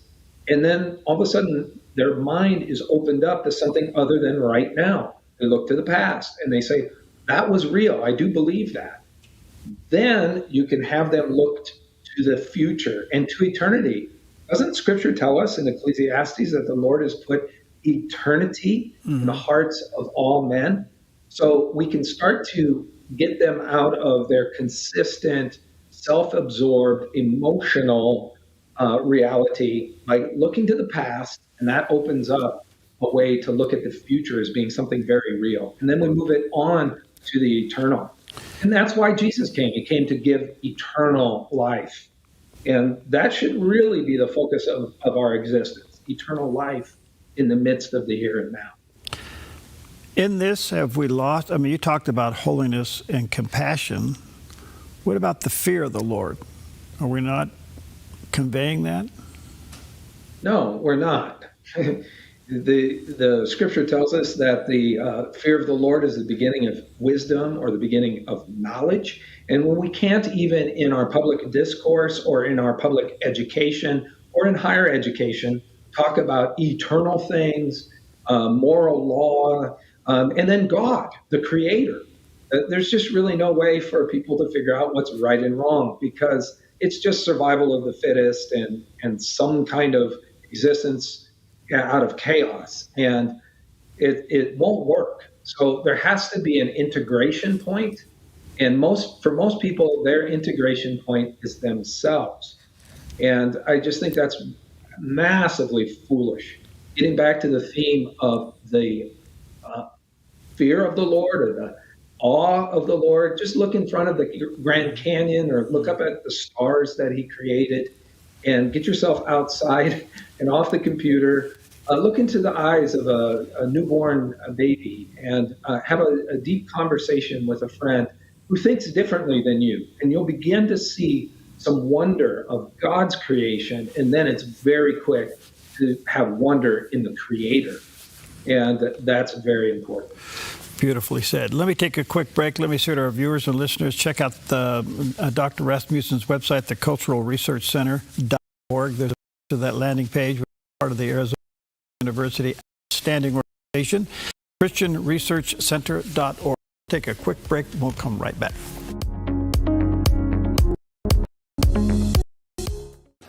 Put your gold in an envelope, mail it. Hopefully you get a check. No. Father and son jewelry, bring your gold in. We weigh it, we check it, we make you the offer. Or turn your something old into something new. Whether it's an idea, a picture, or a piece you want to duplicate, we can melt it down and make it for you. If you find your perfect piece in store, trade your something old for something new, and you always get a little extra. Visit Father and Son Jewelry, 5 generations of family in Medford. The Lennox iComfort S30 thermostat can sense changes in your environment. It even knows when you come and go. So now your home's most important system is also the smartest. Metal Masters can give you the smartest home comfort system available. It knows when you're away and adjusts when allergens and humidity get uncomfortable. Trust Metal Masters to provide perfect air for your family. Lennox. Air is life. Make it perfect. He's got the whole world in his hands, and he knows the plans for us. Above and beyond we could ask or imagine, his grace is more than enough. It's in his hands. It's in his hands. He's got the whole world in his hands. Come on, Steve. This week on the John Ankerberg Show, we'll talk about the brave people that are bringing the gospel of Jesus Christ to their people using audio Bibles. God is working through these audio Bibles. People hear the Word of God, and God, the Holy Spirit, uses that Word to pierce their heart. I am impressed with how powerful the Word of God is. Join me for the John Ankerberg Show right here on the Dove TV. It'll be encouraging and informative.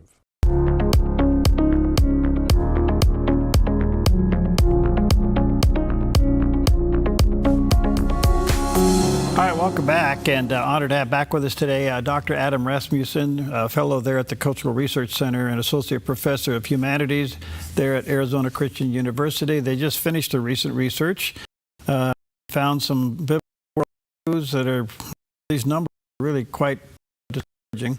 But I'm checking the website, culturalresearch.org. Dr. Rasmussen, there's conflicting reports that church attendance is up, church attendance is down, young people are coming in, young people are not. But those who are investigating, young people, especially the Zers and that group, what are they looking for? Well, God has put in the heart of every one of us his image. We are made in his image. And we are all on a journey trying to get back home. Augustine said it this way: you have made us for yourself, and our hearts are restless till they find their rest in you. So people are by nature very religious, and they will create their own religion. But what we want is to get back to our Creator. And, you know, in the last segment, I threw out this statistic that Gen Zers, there are 1 in 100 of them that have a biblical worldview. And at Arizona Christian University, we just finished a 5-year longitudinal study of our own students. And what we found is, although all of them are coming in as Christians, they all say, yes, we believe in the doctrinal statement, teach me more about Jesus, and they're only 2 percentage points higher than their generation. Through discipleship, they grow 833% in their worldview. And by the time they leave, they are 28 times more likely to have a biblical worldview than their peers ages 21 to 24.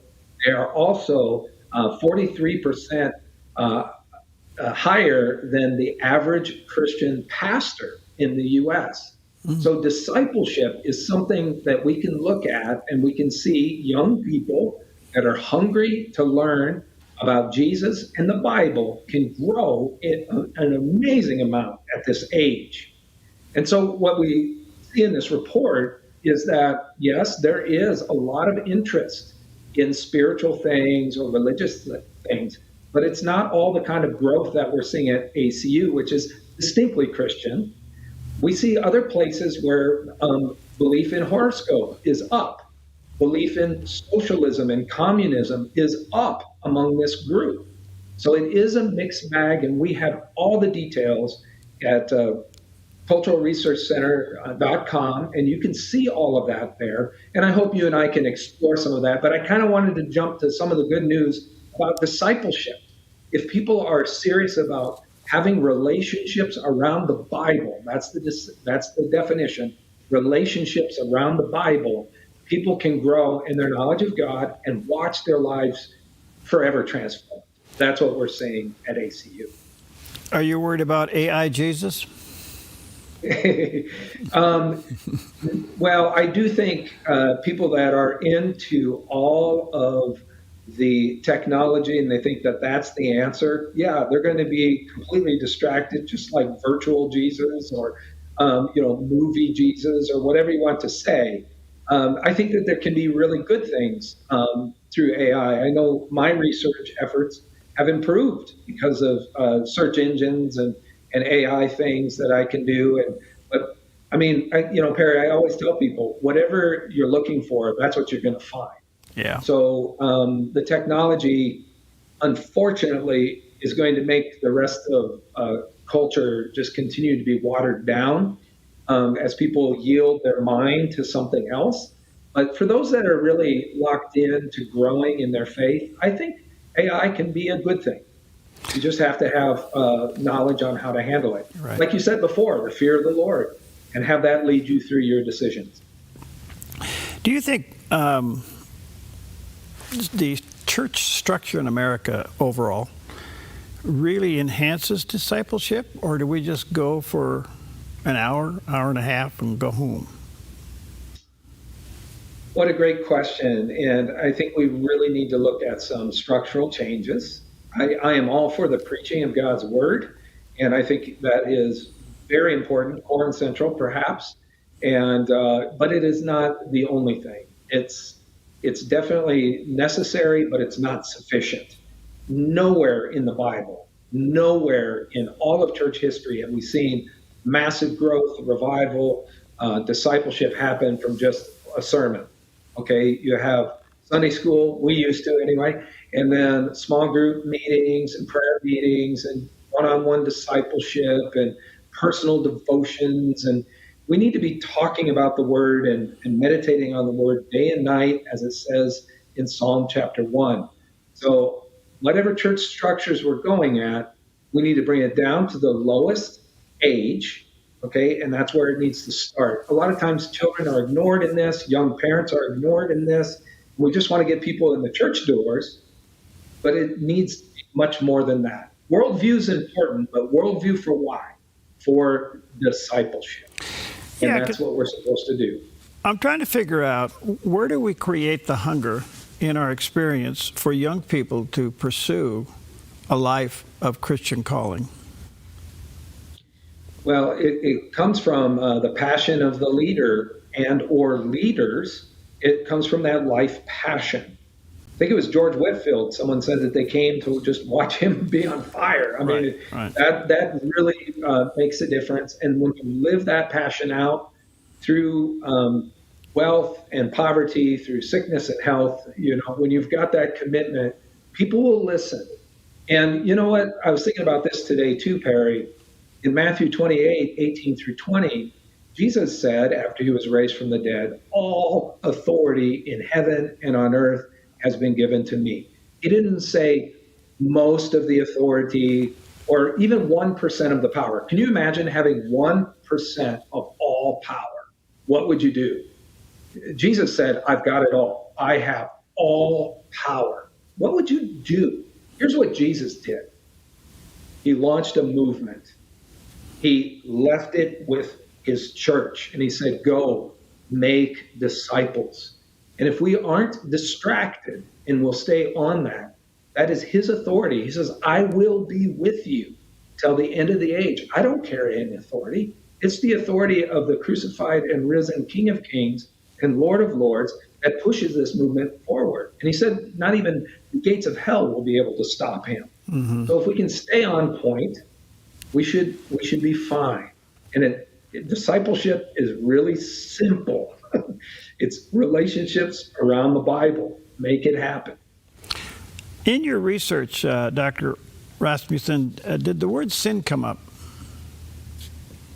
Yes. And you know what's interesting? Among Gen Zers, there's a rise in a belief of sin, which, I mean, you and I would say that's a good thing. Let me see if I can pull the number here. Maybe you have it faster than I do. 10% up from 4 years ago. That young people, the Gen Zers, they are more open to that idea. That is a move in a positive direction to see a biblical view of humanity. And with sin, they understand they need a savior, Jesus Christ. You and I have talked about this one before. Mm-hmm. If we don't talk about our moral need, our utter failure to save ourselves and improve this planet, if we can't do that, then we're not making any room for God to move. But when young people can say, up 10 points from where they were 4 years ago, I believe I'm a sinner. God can forgive me and will forgive me through Jesus by faith. I think that's a good thing. Excellent.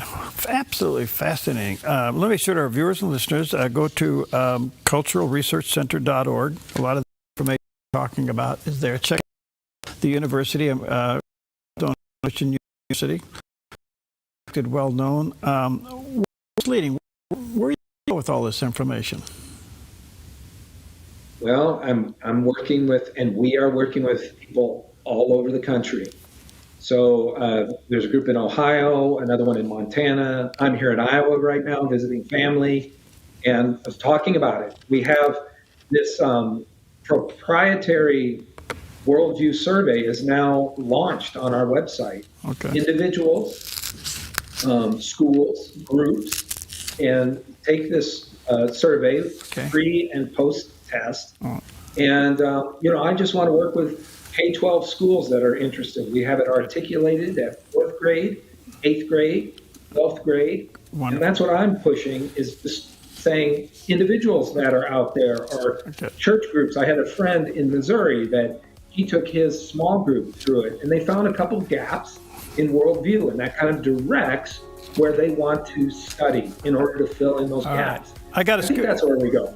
Thank you, Dr. Rasmussen, for your time. We value it greatly. Look forward to many visits. Let me say to our viewers and listeners, culturalresearchcenter.org. That's the website. God bless you, my friend. Stay in there. Talk to you soon. Yep. See ya. Thank you. Since 1934, Grange Co-op has been more than just a store. We've been a cornerstone of our community, owned by people like you. We proudly offer top-quality farm and ranch supplies, including our own Rogue feed, as well as workwear, Western apparel, garden essentials, and pet care products. By signing up as a Grange Rewards customer, you not only enjoy exclusive benefits like special offers and 1% back on most purchases, but you also become part of something bigger, a cooperative that you own and help shape. Join Grange Rewards